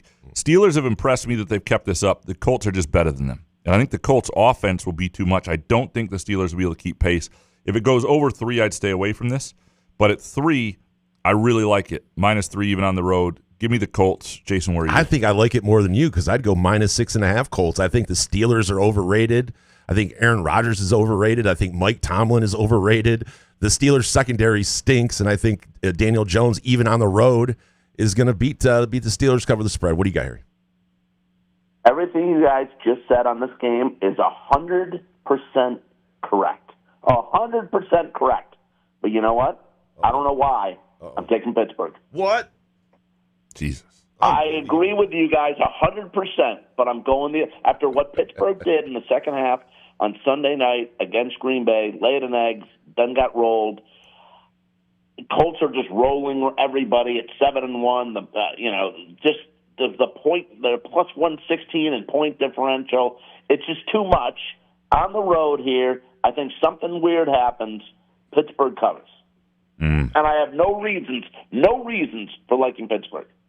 So you're saying the NFL is like the WWE. You just got to bet storylines. You can't even thinking about it. I mean, I've been saying that since Mahomes, basically 2018. Right. Yeah. All right. Next game, last NFL game, Chiefs -2 at Bills. This is, obviously the game of the week, late afternoon Sunday. Fun game here. Not to bet on. Not to bet on. No, and that's the only downside of it. The Chiefs have been playing really well. The Bills less so, although they last week did rise up and remind us that they're pretty good. Bills home dog. I know the Chiefs have been really good. Just a general principle here, you got two very good teams. Bills are a home dog. I'm going to take the home dog here, +2. Jason, where are you? Yeah, but I'm going to go back to the Lions-Vikings game where I couldn't even get it out properly because I don't like talking about my favorite team that way, but I just think the NFL is rigged, and there's something with this line, too, with -2. I just think it's the Bills' defense is what Vegas is kind of scared of here. I just think the Chiefs go on the road and win this game. The -2 doesn't scare me. What do you got here? Yeah, and still against all odds, the guys gave me this game to go over. And more than anything in this game, I do like the over 52. I mean, Kansas City scored 5 straight games where they scored 28 points or more. And if they are in the lead, Kansas City, Bills and Josh Allen can come back and fire away on offense as well. And look, I get it. Josh Allen 4-1 straight up against Kansas City in the regular season. Beat them in Buffalo last year by 9. But I just think there's right now, and you guys know how I feel about Kansas City. I think Mahomes gets it done here. I just don't think Buffalo's defense is good enough to stop Kansas City enough, and just to lay 2. I think Kansas City can win this game by a field goal or more. Yeah, it's and you guys know I never side with Kansas City. Yeah, no, it's. Great slate of games you picked this week, Couch. Sorry. Jesus, we don't know what to do with ourselves. Harry's betting off opposite shit that he usually does. These were the interesting games. Western Central. Sorry, Harry, you had to put like 30 seconds of thought into that shit. Hey, he's betting the Paris Masters in tennis this but week. even he's looking. He knows how bad that game is. This is what he does for a living. Waste the man's time. He's got a lot of shit going on here. All right, well, let's get to Harry's best bets. Some other things. Really. I did. All right, well, let's get to Harry's best bets. You've got some things with the Dodgers in Game 6 here, like Dodgers -1.5, and you like Muncy to hit a home run in Game 6. Yeah, I mean the series has been last game was a little bit of a dud, but the series has still been pretty entertaining, and I do like the Dodgers -1.5. You can get around +120. Yamamoto's pitching; he's been fantastic in the postseason. 1.57 ERA, 13 career starts, guys, versus AL teams. He's given up more than 3 runs in one of those games. He beat Toronto 5-1 on the 25th of October, and in 7 of his 8 playoff career starts, LA has won, like I said, 7 of 8. LA's won 7 of 8, and all 7 by 2 runs or more. So I think this game gets pushed to a Game 7, which will be a lot of fun. I'm going to take the -1.5 plus money with the Dodgers. And how about this one, guys? Max Muncy at our number, Jason, our number at +420 to hit an anytime home run in the game. He is 7 of 21 career versus Gossman. That's a .333 average. 4 of those 7 hits have been home runs, and Gossman in his last 3 starts in the playoffs, the Blue Jays have lost them all, and he's given up home runs in all 3 of those starts. Muncy, home run, anytime, +420. Go Lions. Weed sodas for everybody. You've got a Premier League game you love, too, before we get to your NFL teasers. Fulham, Wolves, over 2, -140. I love the over 2s because you just got to get 2 to get your money back, right? It's a push. It's a nice way of doing it. I like that too. I like that instead of laying, doing the 2.5, and you got you get a better price. 2 push. If you get 1 goal in the first half, you're really ecstatic. And I like this one over 2. The last 4 matchups between these two, 3 or more goals have been scored. Wolverhampton's last 2 matches, no defense, and they have had some offense. Last 2 matches for Wolverhampton, there's been a total of 12 goals scored. Fulham's given up goals, at least 1 goal in 5 straight matches, and in 3 of their last 4 EPL matches, 3 goals or more have been scored in them. Fulham, Wolverhampton, over 2. Beautiful. And NFL teaser. I don't have Premier. Look, by the way, the Premier League has been chaos. I mean, the fact that like Bournemouth is one of the best teams, that Crystal Palace beats Liverpool every time they face each other. I mean, the chaos has not been good for me, who likes some level of predictability and favorites and parlays and like that. That has not been great, other than Arsenal. But teaser NFL: Ravens at -0.5 and Jaguars +3.5. A 7-point teaser. You like that as well? Yeah, I've been hitting teasers with you guys left and right, so let's go another one. We're going to do a pro one this week. And, yeah, I like the Ravens -0.5 tonight. I mean, Miami got their win last week. Ravens, even with Huntley in there last week, looked good, put up 30 versus Chicago. Now Lamar is back and looking to take control of the AFC North, looking to get back in it. So I'm going to take the Ravens to win the game, basically, against the Dolphins tonight. I'm going to take the Jags +3.5. Now, you know, Hunter had his first 100-yard game 2 weeks ago for Jacksonville, and Lawrence and Etienne, I think they snapped this 2-game slide. And if somehow, some way, the Raiders can figure out how to win this game, I don't think it's by more than a field goal. So if they even do somehow, I'm still going to take the 3.5. I think if they do win, they win by a field goal, but I'm getting 3.5. I get the cover with Jacksonville. Beautiful, beautiful. Jason, you got anything you're betting this weekend? I was so bad last weekend, boys, that I think you should tail me this week. Here are some of my leans. I haven't really put these together of 2 3-leg parlays. I like Rutgers +12.5 at Illinois. It's kind of a spite bet. I hate Illinois. Vanderbilt +3.5 at Texas. San Diego State at home, laying 10.5 against Wyoming. New England at home against Atlanta. That's at -6. I'm giving up 6 points there. And Dallas. I like Dallas this week at home against Arizona with that offense. They got to do something. Arizona's terrible. It's only mine. I got it at 2.5, -2.5. So those are my leans so far. Beautiful. I have That's, if I may add, guys, Jay, that San Diego State team is sleepy good this year, especially on defense. I've got a 4-leg NFL favorites parlay for you guys. You tell me where this goes wrong. It's -119, which I like. Packers money line at home against the Panthers, right? Like that. Lions money line at home against the Vikings. Rams money line at home against the Saints. I think we can agree all those things are likely to hit. Yep. So that still leaves you well over plus or -200. So you don't. That's not a good line to be betting. So what you do is you throw the Colts in now, but you don't want to put them on the money line because it's a -3 on the road. Who knows? But if you do an alternative line and bring that up to +4.5, all of a sudden you've got a total of -119. So that's bet 100 or bet 119 to win 100. To me, where's that go wrong? Colts +4.5, Rams, Lions, Packers all win. Just win on the money line, and it's close to even money. Packers. Packers at home against the Panthers. That's where it's going to go wrong. No, I don't. I'm not saying it won't, but that's my bet of the week. -119. You love those. That is what we are betting this week, presented by our friends at the Firekeepers iCasino. What do you think, Harry? App. Is that any good? Yeah, sure. I think Graham's got a W there. Thank you, Harry. You are a beautiful man, and we'll let you get back to your extremely busy life.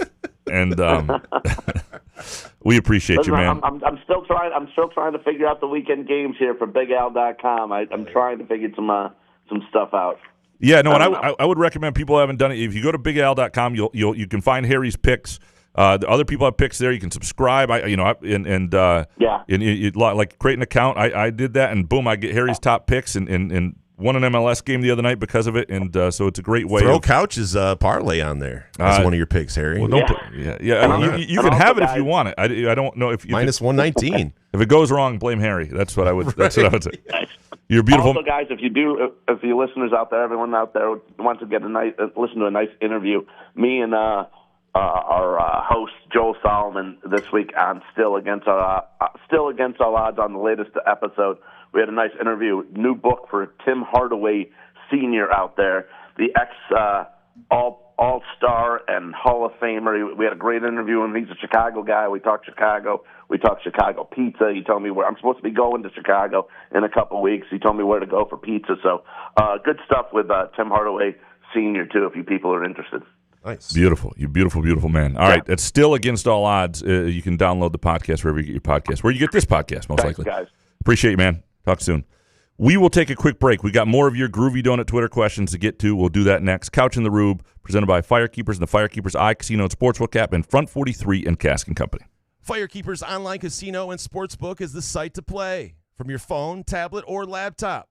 Get in on all the football action with pre- and in-game wagering. There's showdowns every week in football that you can't miss. Plus, the college and pro hoops are red hot, and the pucks are cool. Get your first casino deposit and sports wager matched up to $500 each. Terms and conditions apply. Must be 21 or older and located in Michigan. Gambling problem? Call the Michigan Problem Gambling Helpline at 1-800-270-7117. Where else can you cheer on your team? Enjoy a mouth-watering burger or savory sushi. Sip on handcrafted cocktails or one of 46 beers on tap. Take your game day or date night to Cask and Company Kitchen Bar or Front 43 Neighborhood Pub near Frandor. Two amazing places with one awesome blended modern American Asian menu. Catch the game on one of 30 60-inch TVs or stop in for the all-you-can-eat lunch buffet. Enjoy happy hour or elevate your night out at Cask and Company or Front 43 on East Saginaw in Lansing. Ever wonder how comfortable you can be and how good you can look? Put on a Muskox flannel and find out. Muskox has new arrivals for this fall, including the Caper Green Grand Flannel, which even makes couch look good. Muskox is a Detroit-based flannel company that creates soft and durable flannels made to last a lifetime. They become a great partner with Couch in the Rube, not just because they make us look good and feel good, but because they're good people too, and a socially conscious company. For every $100 purchase, $10 is donated to the Alaska Wildlife Conservation. Muskox flannels are designed with 100% cotton that is ethically sourced and double brushed for softness. Feel the quality and comfort of a Muskox flannel by ordering at gomuskox.com, where Couch in the Rube listeners can enjoy $15 off their flannel purchase with the promo code HAW. Find Couch in the Rube podcasts on Spreaker, iTunes, iHeartRadio, Spotify, YouTube, Facebook, Google Podcasts, CastBox, and the Rube's favorite podcast addict.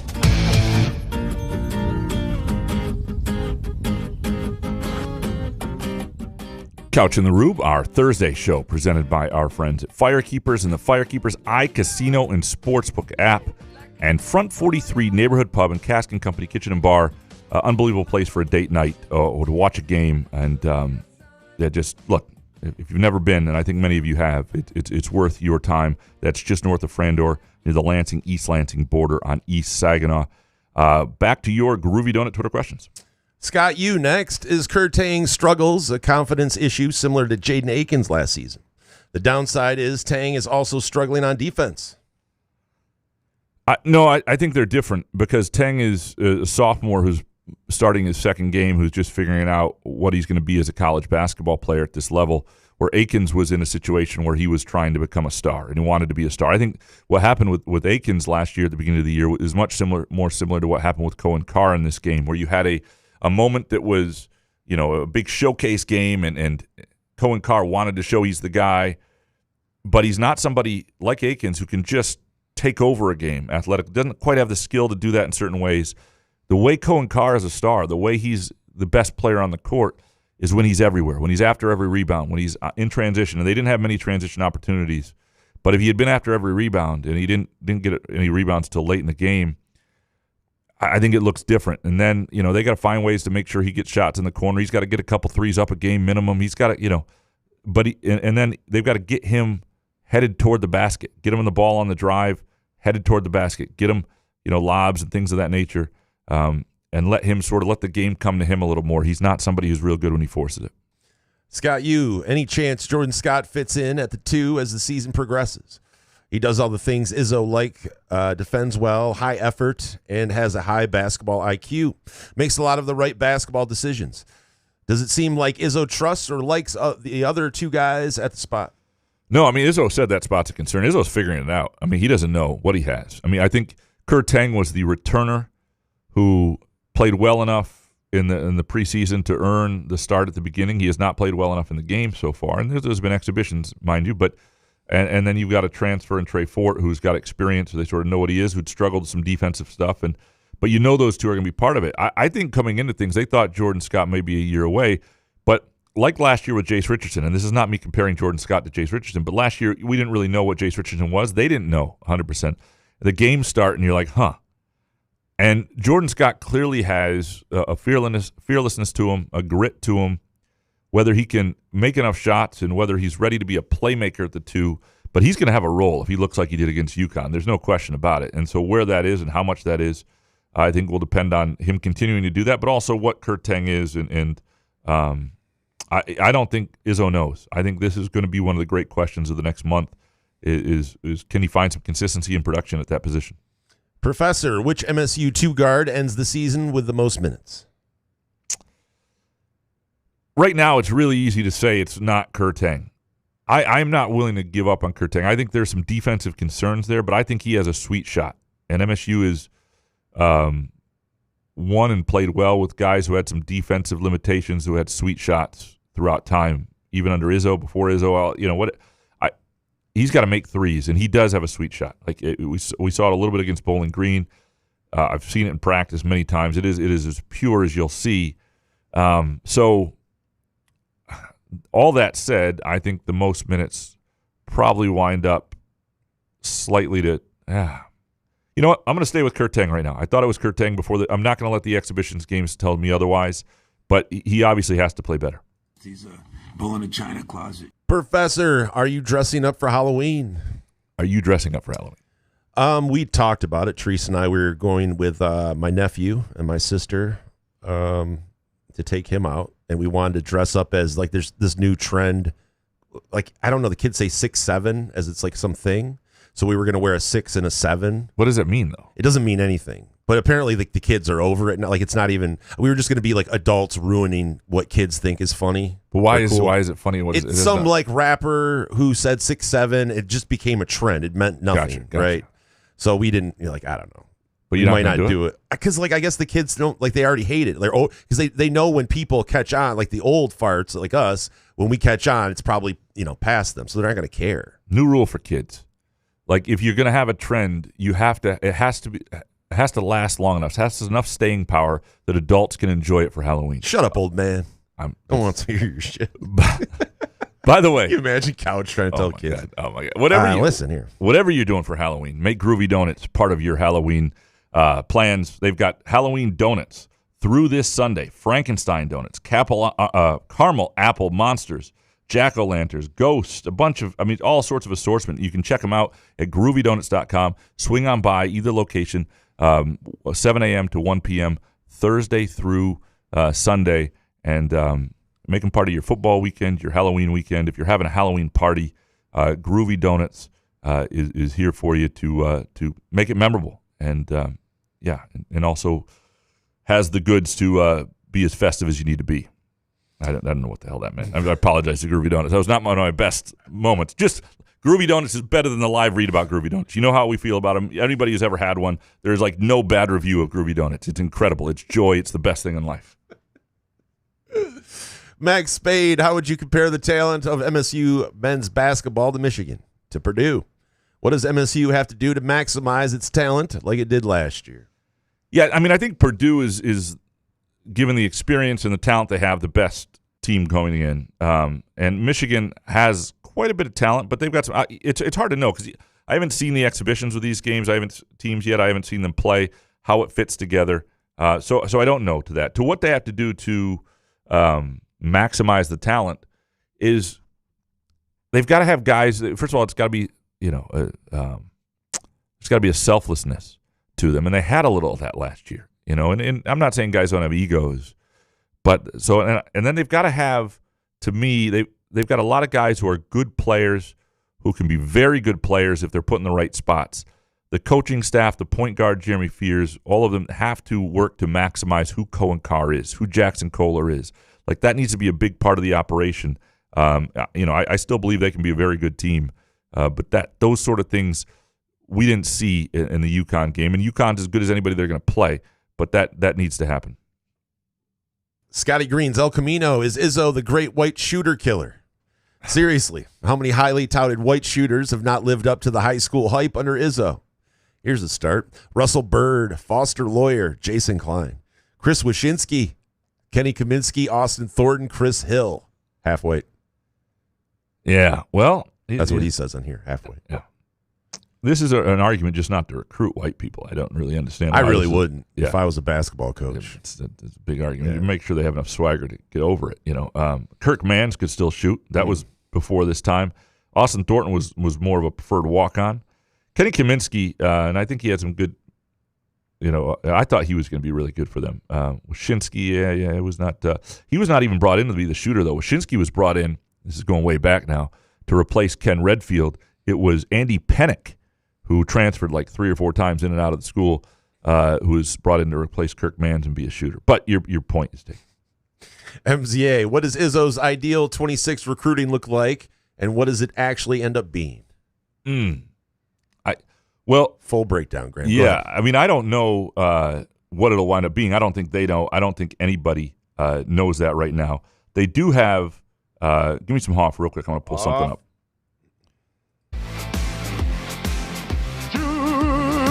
All right, they do have Josiah Jervis next. I think it's next week that he is going to make his decision, and like they already have Medlock, and I think that would be a nice pairing going forward. There's some other guys that I think they're like in the final 3 or 4 of that I feel less good about. But I don't know, and I don't think they know right now. I think but they're in on a lot of big guys, and if they can land a couple more of these dudes, it's a really nice 2026 class. MZA, I get wanting to support Tang, but having him play more than 10 to 15 minutes a game with how MSU's offense has looked is not sustainable. Well, he's going to have to be a part of the offensive answer because he's not a defensive stopper. It's still exhibition, right? Or have they played a real game? Have they played a real game yet? Or is it the first real game is Monday night, Colgate. Jesus. And I think that's an important game in the sense that you need a team that you're better than, that you can beat, that you can find some confidence. Guys like Kurt Tang need confidence. And he had a couple moments against Bowling Green, but there's an argument for easing into a season, and a guy like that is it. I mean, this is his first time being in a big-time role. Now, I'm doing a piece on Kurt Tang that's running. It may go up tonight online, but it's running Sunday print on just sort of his background, his parents being from Sudan, and what they went through to get him here, and sort of the feeling he really owes it to them to live up to his potential and be great in life. Dude, you're like Tom Rinaldi. Not really. But point being, his dad and some family, his dad had only seen him play once before, only been at one other MSU game, drove down from Manchester, New Hampshire to Hartford to watch the game the other day. And Izzo afterwards, wondered if he might have been a little nervous about, playing in front of fans, wanting to do too much, be too good, and it just isn't in a position where that worked. I am not out on Kurt Tang yet. He's just done too much in practice. There's too many things they like about him. He can shoot it too well. But he's got to shoot because that's what he does best. Like, he's got to be a shooter, and he's got to be part of the answer for them offensively. Big game for Kurt Tang against Colgate. Got to turn this fan base. Big game. MZA, should Carr's free throw shooting be of concern? Not yet. I mean, because he's been pretty good there. He had a bad game. I think this whole game he was out of sorts. It was the Jaden Akins reference I had to that first game in Kansas last year. He was just out of sorts. There's no. Now, if it becomes a thing, if like 3-4 more games he's shooting, 60% or something, then yes. But I would not yet say so. Izzo's no longer got to go. Next, I'm not an X's and O's guy. How do I look for? What do I look for on the court to identify Izzo's elbow block help defense that you mentioned in your 3 takes column? Yeah, it was interesting. Years ago, Mike Garland in a locker room drew it up for me on a napkin at an NCAA tournament. He was just like, "This is it. This is what." And so it's a little hard to describe here. The point is, like, Michigan State basketball lives in gaps, right? They live, with help and gaps, and it's very much a trust defense. It's a man defense, but it's a and you know what the elbow is on the court, right? It's like, and you know where the block is on the court. Like, so just think of those two things and where MSU players need to be in the gaps and where they help and things like that. Someday I'll maybe do a further story on it, just to. Because I do think it's a huge part of Izzo's identity, and his former assistant coach has said it's why he's in the Hall of Fame. Now, he's had a lot of other things happen. Like Dwayne Stevens runs that same defense and knows it like the back of his hand, and yet he's not in the Hall of Fame. So it's not just that, but that is a huge part of like technically what he does that makes them successful. C-Dubs 91, is it possible the reason MSU wasn't able to get into a rhythm Tuesday was because there was a whistle on every other possession, removing any flow to the game? Didn't help. I mean, it helped them, though, get to the line and have some offense because they had no other way to get any offense for a while. The game sucked. It sucked to watch. If officials are trying to make a point, go to hell. Like, let's not ruin the sport to make a point. Kick rocks. Yeah, like kick rocks. Get out of here. Dare you. Yeah. C-Dubs, as a media member, do you get rosters with pronunciations on game day? The UConn radio guy mispronounced Ugachukwu about a dozen times, which shouldn't happen, right? Yeah, if you're a radio person, and there is a TV radio roster on all the game notes, and it does have pronunciation guides. You should be able to get that right. Come on, Teeman. C-Dubs, what does Vegas know that us casuals don't about this football game on Saturday? He's basically saying the line being so small, only being 3. I don't think Vegas knows that. I think what Vegas is looking at and going, they just lost, like, what did they lose? 40? They don't want anyone to bet on it, Yeah. so they're just like, here's 3. You do something, whatever you want to do with it. There's going to be no handle on this piece of shit game. If Vegas sees a bet over $300 on this game, they're going to pull the line off the board. They're going to make somebody knows something. Yeah. I don't think they know it. David Cox, you're hiring a new coach. The one who do well are the ones that win championships, motivate players, and find and secure talent, and out-strategize the opposing coach. This is why you have to look to Tony Anesi. Anesi? Yeah. Ugachukwu. I'm not saying hire him, but don't you think he's worth a look? And from Spartan PhD, why not Tony Anesi at Ferris State? To paraphrase Kirk Signetti, Google him. He wins. Or is there a reason Anesi has been at Ferris State so long? Yeah, I mean, I think you do look at everybody. It's rare you see the D2 jump. It's rare you see the linebacker jump to a head coach. It's rare you see all these things. But, you know, there are certain things you'd worry about with a Division II coach stepping into the Big Ten to run the show right now. But certain people may have the goods to do it. And you want to talk to them and have them assuage your concerns on that sort of stuff. I would not think he's the guy just based on I shouldn't say age, because there are a lot of just based on his path and the fact that you just don't see that. You do not see that level. But he's been so good at Ferris. He's here in the MSU's backyard. Certainly, you should have a conversation with anybody who intrigues you, and before you make a decision. Junior next. Do you think that MSU will focus on head coaching candidates that are proven Power 4 head coaches, coordinators? If they are looking to go young and impressive, do you think they will take a serious look at Mike Shanahan from Indiana? Good chance that he's just as responsible for their success as Signetti. Yeah, I mean, sometimes you have to get over yourself. I think Michigan State hiring like a coordinator from Indiana feels like, boy, that's a hard thing. But right, if you make a mistake because of ego, again, that whether you're hiring a Ferris State head coach or an offensive coordinator from Indiana, then you're not making the right decision. The problem is, in all these cases, what was the biggest decision, big mistake Haller made? And obviously, Jonathan Smith hasn't worked out. But we all thought, or a lot of us thought, that was a good, solid, sensible hire when it happened, right? And the thing that made it a bad hire, beyond that it just hasn't worked and the fit hasn't been great, but is that there hasn't been enthusiasm from the donor base, right? And there wasn't. So you do have to consider that. Otherwise, you make the same mistake. And I can think what I want about, like, I wish it wasn't that way, but it is that way. So you gotta be cognizant of that, and you got to be able to sell whatever choice you're going to make. Kurt Wisniewski, gentlemen, as youths, what were your favorite Halloween costume in memory? Youths. I think he had Utes originally. Yeah, Utes. Oh, why didn't you leave it in? Because I like youths better.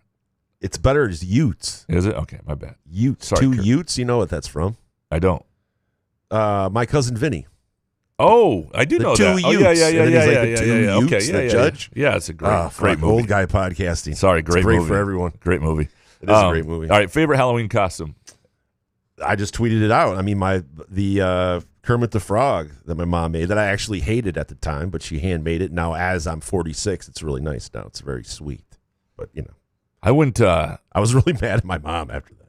Because you got made fun of, or you just didn't like it? No, I didn't want to be a superhero, and I was wearing this goofy fucking Kermit costume, and I was walking around seeing all these kids in cool, He-Man, like Star Wars shit, and here I am in a frog fucking one piece.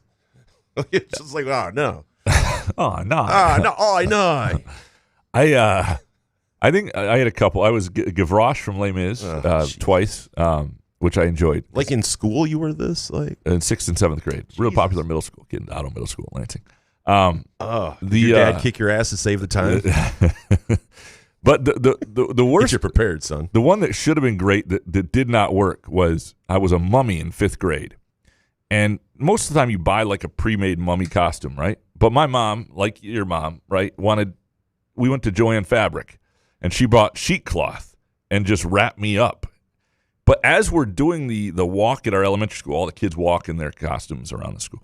I'm just unraveling. Like it just didn't stick for whatever reason. I don't know, whatever pins were in me, or I don't know. It just I'm just unraveling mummy, spinning around. Or something? No, I was just walking. It was awful. My mother clearly didn't know what she was doing.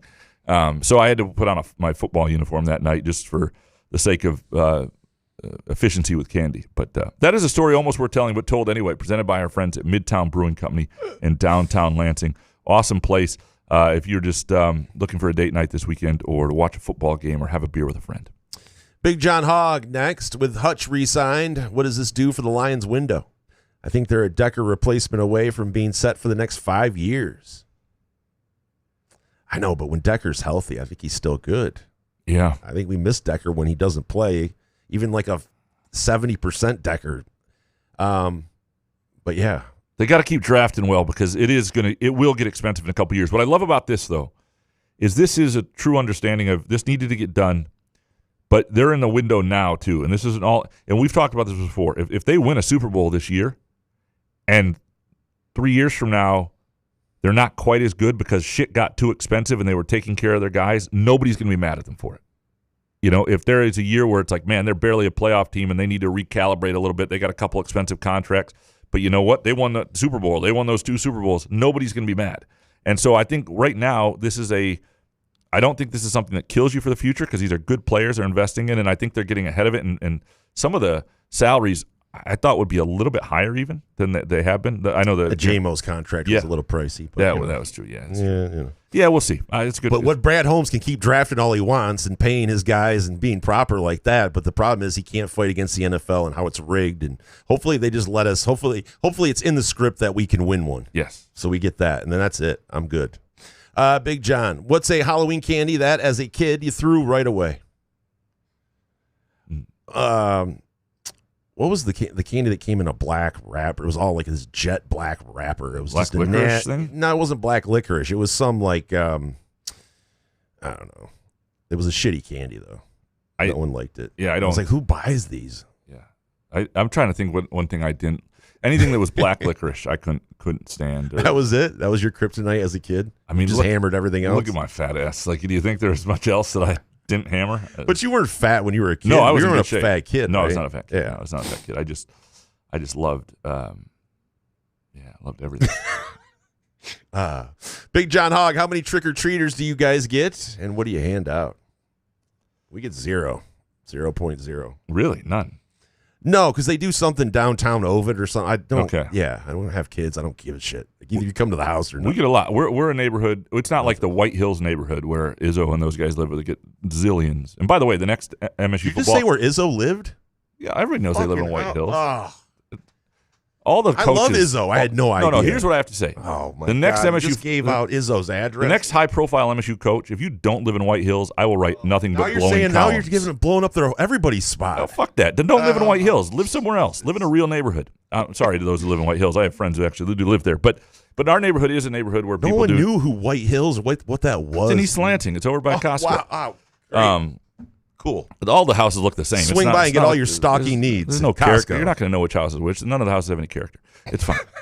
It's sorry, I shouldn't say that. I have friends. They're beautiful big houses, and I understand why they oh, good. They're rich too. Cool. When are they not home? What an asshole. What do you think? We have like the wet bandits from Home Alone listening? I mean, no, this is not valid. Our neighborhood. I just think it's funny that you dox at least 3 people a show. Yeah. That's all. And it's getting hot in here. I'm starting to lose it. Yeah. Sorry. Mr. Ben Jen, have either of you had time to watch any Pistons games? Would you fill in the blank? When Cade isn't on the floor, this is a bottom blank team. It's grim, man. Didn't they just win last night? I watched that game a little bit. Yeah, no, Pistons are on the second TV, and Cade was really good last night. I know that, but how many teams are great without their best player? I don't. I think they're fine. But I mean, let's just answer the question. What do you think outside of that? Well, if you take the best player off every team, I think the Pistons are still pretty good.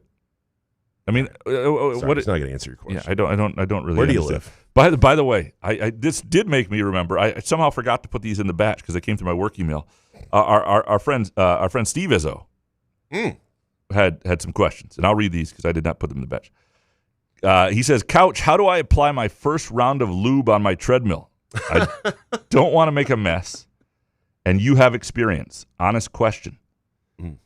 So this is really Steven Izzo? I think so. This is the key here is the problem with the lube. The lube is tricky because you overdo the lube, it's never the same, and it can become a mess if you have to move it around. Yeah, it depends on the treadmill. Some treadmills have this little hole you put the lube in. Jesus. And that ultimate, and some you actually need a longer lube stick to spread it underneath the. All right, we only have a couple minutes. Sorry, so we got to get going. Secondly, here. Rube, what day will after the Lions winning a Super Bowl? What will a day after the Lions winning the Super Bowl look like for you? Might not be this year, but they will get one in our lifetimes. What will that day look like?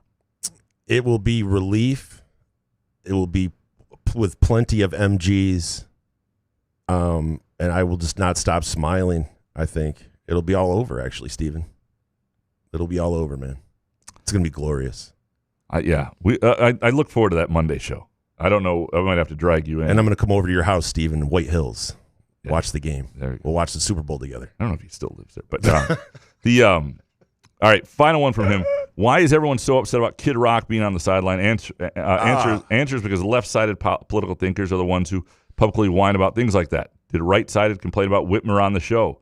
People need to relax. There were some people who had some nasty things to say, but when she tweeted it out, the comments are something else. Yeah. So I would not say it is a, and it's ridiculous. The problem is somebody brought up when you say you're going to be the R word for Halloween, the actual word, like the R. No, I'm not going to say the word, but anyway, so he's going as Harns.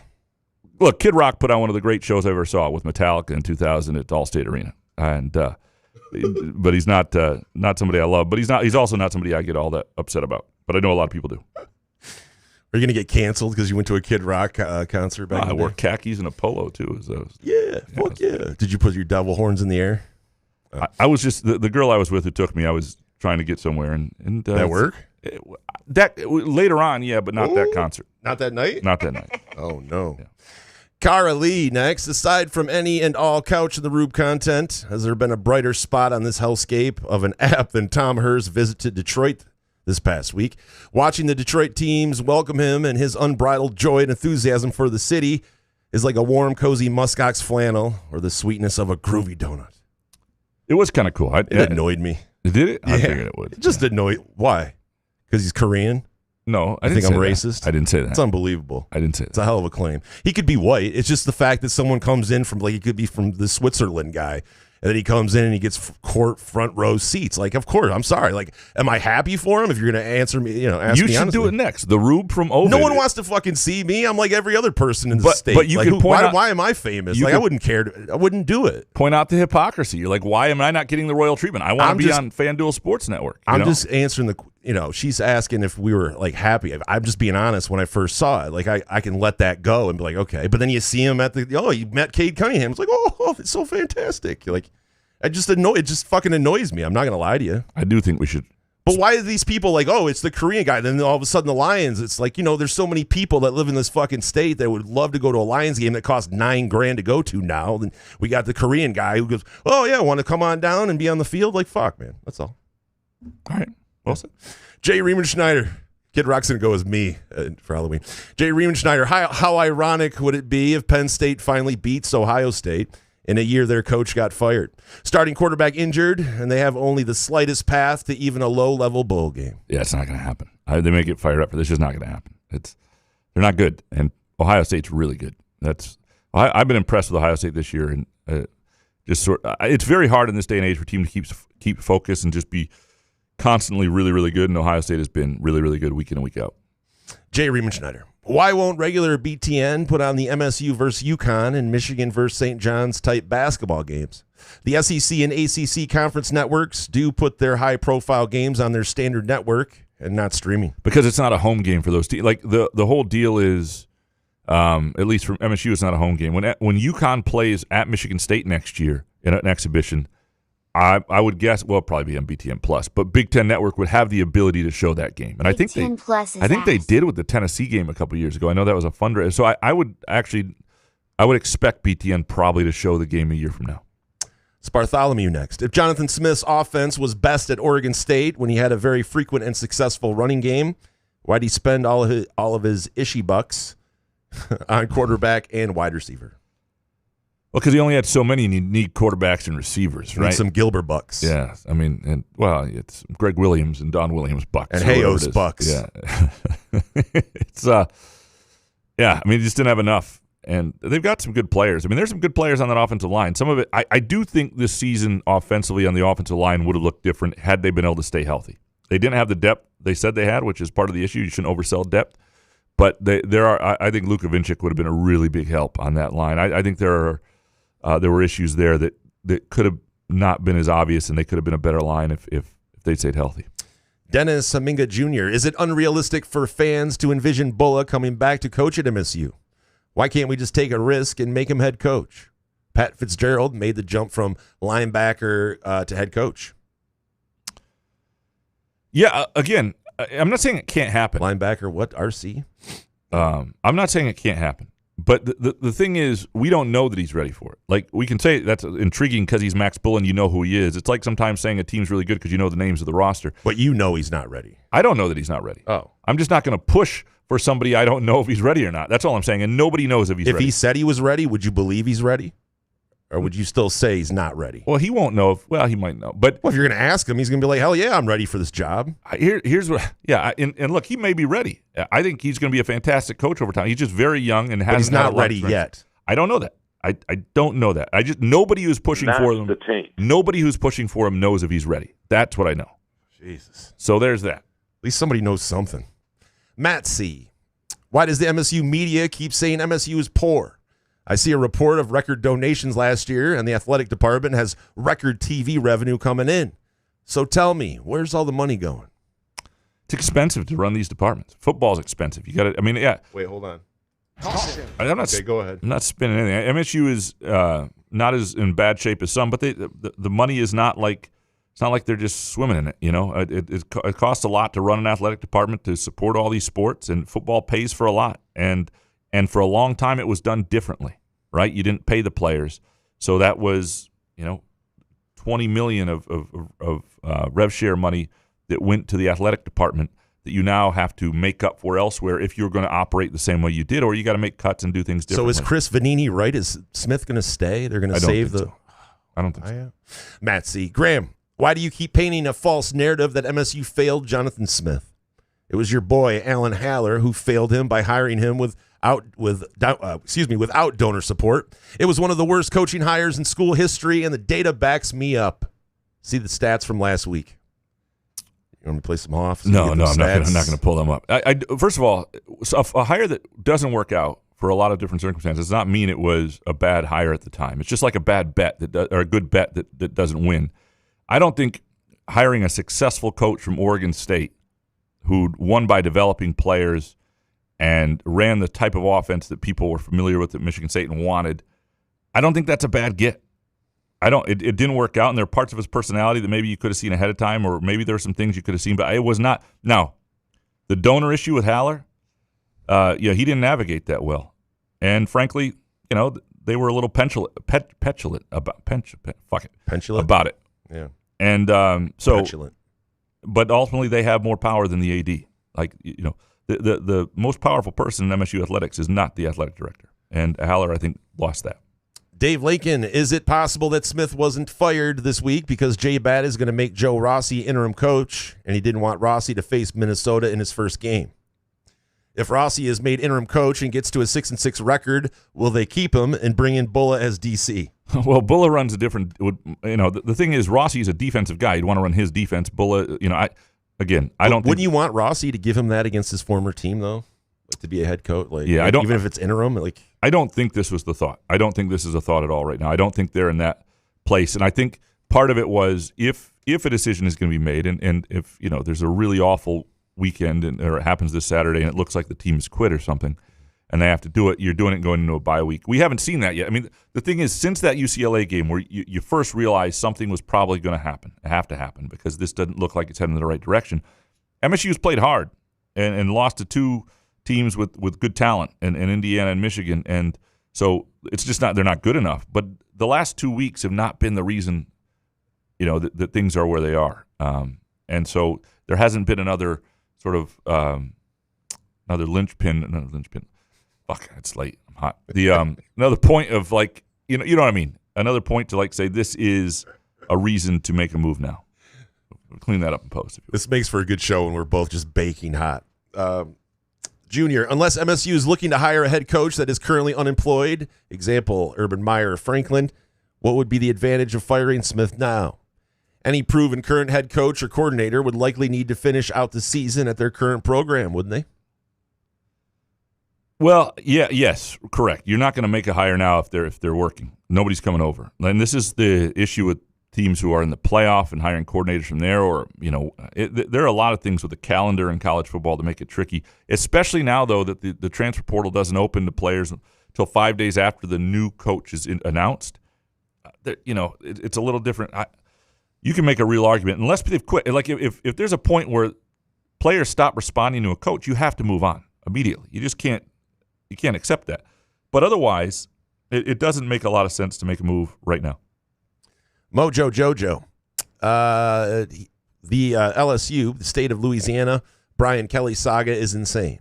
Losing $23 million due to a morality clause at checks notes LSU. 1 in 5 Louisianians living in poverty, but the governor's spending his time on this. Gumbo? Aaron Sorkin has his next screenplay. Yeah, I struggle with this stuff, too. I mean, how much is this stuff the stuff that really matters? We're all into it. But wasn't the governor, in fairness to him, talking about for something else and someone asked him about the football program? Correct. There were sports writers. Right. Okay. Yep. No, I don't. Yeah. I mean, he was blunt and honest, and I guess that's what you want. It's a different culture down there for sure. A lot of back sweat, a lot of BO. I think we get hot in here. It'd be awful. No matter if we're doing this show, we'd just be puddles if we were in Louisiana. Mojo Jojo. Would you say the overall quality of college football and players has gone down since the transfer portal and NIL kicked into high gear? Seems like a lot of players are less developed, and there aren't any undeniable players like we had in the past. Garrett at A&M and Fields at Ohio State.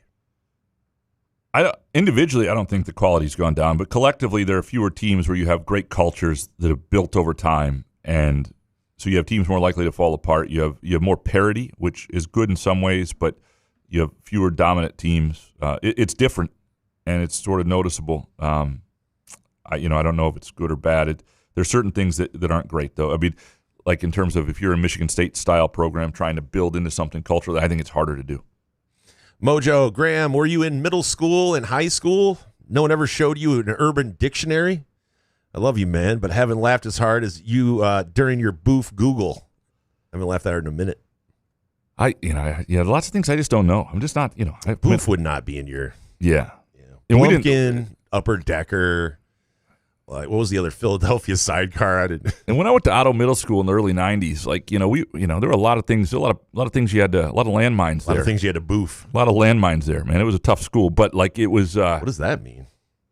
I stick up for Lansing schools, but Otto Middle School. Dangerous Minds, like that movie Dangerous Minds with Michelle Pfeiffer and Coolio. It wasn't quite Dangerous Minds, but there were some kids who it didn't work for. MCV. As conferences continue to increase in size and TV money becomes more influential in the sport, should they consider increasing the regular season to 13 or more games? No, no. It's too many. It's more football. Yeah, no, it's too much for these kids already. No, you don't want to. You got to get rid of the conference championship games as is. Kids. Yeah, come on, they're not kids. Original Darkman Antonio. Always hear about Ishbia giving to MSU, but does Gilbert do as much? And if not, why? Because I know he sure pours a lot of money into Detroit. Yeah, I mean, he did give like a $10 or $15 million gift years ago. I remember doing a story on it, but I don't know how much regularly he's giving, and it doesn't seem like in the NIL space he's been very much a part of that. Do they send him something in the mail, Gilbert? What do you mean? Like what my wife gets? Like, hey, donating season. Oh yeah, just throw it in there. That would not be great if their top donors were getting the same cards that Therese was getting. Oh, okay. So we're not human beings. Anyway, original. Is it time to admit Childs is an athlete playing quarterback, or is there still time for him wherever he lands, college or pro? Well, he's more. This isn't Denard Robinson here. He's not a flanker playing quarterback. There are elements of his game where he hasn't developed, or he's not great. But yeah, no. He's played some really good quarterback at times this year. It just hasn't been consistent, and I don't know whether he'll reach a level what allows him to be somebody who's considered by the NFL, because he hasn't played it recently. But he's got a lot of tools, and he's more a quarterback than that. I don't think that's fair. Emma Anderson, in 5 years from now, what are the odds Jay Smith is coaching another D1 major, delivering better winning numbers than his MSU replacement? I don't think this is his last head coaching job. I don't know what level or where or how, but he's 45 years old, right? So I've got to think at some point. Oh my God, that's right. He's only 45. Young guy. He's got a long time to go. Yeah. Lucas, how annoying are the fans who still beat the Urban is going to be the head coach drum? I didn't know they still existed. I didn't know those. Lucas were still out will there. find them. Yeah. Please bring them to me, Lucas. Paul Wetter next. Who takes over this team? Winds of change are blowing. Huh? Coming off a disaster of Mel Tucker, turning the page quickly looked like the right thing to do. It's just not working, and we will have a new football coach. We obviously don't know that. We just don't know, and I appreciate the question. If I knew that would have been the lead of the show, though. Chosen, you say that Jonathan Smith was not given everything he needed to be successful, yet Indiana is number 2 in the country. They have more NIL. They were given more. Now, he came with more. He brought those, 11 starters and 13 players from James Madison, and that worked out great, and they created a lot of momentum and energy, and from everything I've heard, there is significantly more millions to what NIL is paying its roster right now. And, even if that's just $5-6 million more, that makes a huge difference. You add $5-6 million to a college football roster, the things you can do, it's quite a bit. PZ, do you get the sense Smith is determined to play Childs no matter what? Yeah, he's tied to him, it feels like. That's an interesting question this week, because I think they'll start Childs, but I think if Childs looks like he did last week, they've got to make a move. It's only fair to him. It's fair to the team, fair to the offense, fair to Alessio. You got to give Alessio a look if Childs is going to struggle. But if he looks like he did against Indiana, then you ride with your quarterback. Peasy, do you think Hutch would let me hold $1? Probably. Seems like a nice guy. He seems like a good dude. Yeah. Peasy, favorite and least favorite airports? I love Lansing and Grand Rapids airports. And I like Detroit, too. Michigan's got good airports. Like Denver, once you get there, it's way out. I like Portland a lot. Really don't like O'Hare. There are a bunch I don't like as much. But there you go. Strong 5903. In what is expected to be a record-breaking coaching carousel this year, can we please stop echoing the name of every big name? Recycled head coach that hits the market. Maybe I'm wrong, but I have a feeling the best value will be in the G5 up-and-comers or P4 coordinators now. Well, this is what happens, though.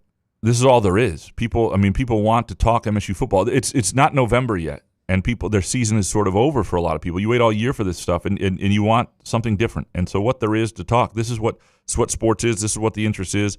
And I get it. Like in the conversation, too, in the media, we have to be smarter. We can't just, James Franklin, Brian Kelly. You got to think. But the flip side of that is I think there are people who would like a guy like Pat Fitzgerald who actually have some influence. JB, GFed's 100 stadiums in 100 days has been fun to watch. A fun insight to other schools' culture and football programs. Have you been following along, Couch? I have. He does a nice job, and we obviously had him on earlier. I think it's a cool thing. I especially, and I enjoy when things go wrong, like when schools he has to talk. When he gets arrested because you call the police on him. No, I would not do that. We've got some good ones from Tyler, Austin, and Travis Maynard, and so they're a little repetitive for the most part. Let's go down to Matty B and close out from there. Matty B, what is the full story as to why D'Antonio couldn't just get his $4 million early and start the coaching search on time? Did people know he was leaving in December, and it was all just a formality to wait until February? No, I do not think they knew that. And I don't I know that he was aware when that payment was happening, and they probably should have gone to him earlier and said, "Hey, we'll give you this. Just if you're done, we'll give you this." But I do not believe as of December they knew. As of after that Pinstripe Bowl, they knew for sure. Let's go to Fart Soup and then finish. Fart Soup. Rube Edition. Jason, would you rather 3 more years of Jonathan Smith or me punching you in the nuts every morning for a week straight? I would take the nut punching just for Michigan State fans. I've met Fart Soup. He doesn't have a strong handshake. I'm not scared. No offense to you, though. Fart Soup. Jason, would you rather be found on the Epstein flight logs or take Jonathan Smith in as your housemate? Oh, shucks. Come on in, Jonathan Smith. Welcome to the Midnight Tavern. Yeah, I think Hope you know how to roll a joint. And I don't think Jonathan Smith would be a bad hang. It's certainly better than the Epstein flight logs. You need another drink? Yeah. Fart Soup, Jason F. Mary Kill, Mel Tucker, Larry Nassar, Chris Solari. I would definitely, oh my God, I would kill Larry Nassar. There you go. Solari would be scary. I'm going to bury him. Yep. Yeah, I guess you know what happens with me and Mel Tucker. Jake Hawkins, after the 2 preseason games, well, I'm glad we cut people out for those. Jake Hawkins, after the 2 preseason games, what chances would give this MSU basketball team to break even in these 4 early season games? Arkansas, Kentucky, North Carolina, and Duke. It's a good question because I don't know 100% what those teams are going to be. I think Arkansas is going to be pretty good, but I haven't seen those teams play. I know some of their personnel. I think Duke's going to be tough. Same with Kentucky and Arkansas. I don't know exactly what North Carolina is going to be this year, but we'll have a really good feel after that Arkansas game.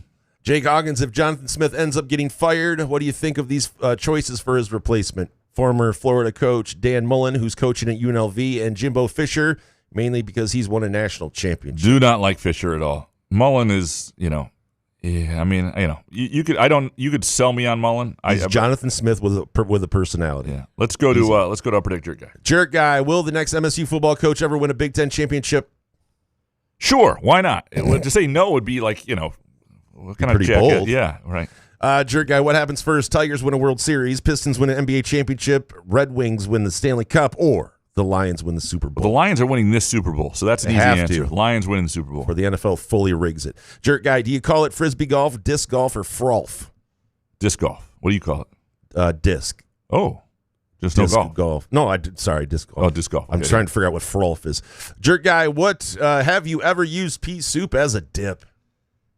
That's a good idea. I have not. I love pea soup, and I think you know that. It might be a dip. MGs on the planet. Maybe tonight. Yeah, pea soup is a dip. We appreciate all of you, and for the few we had to skip through there at the end, very much apologize. If yours is still relevant, please resubmit it next week. I'll put your names in the list to make sure you're up a little higher.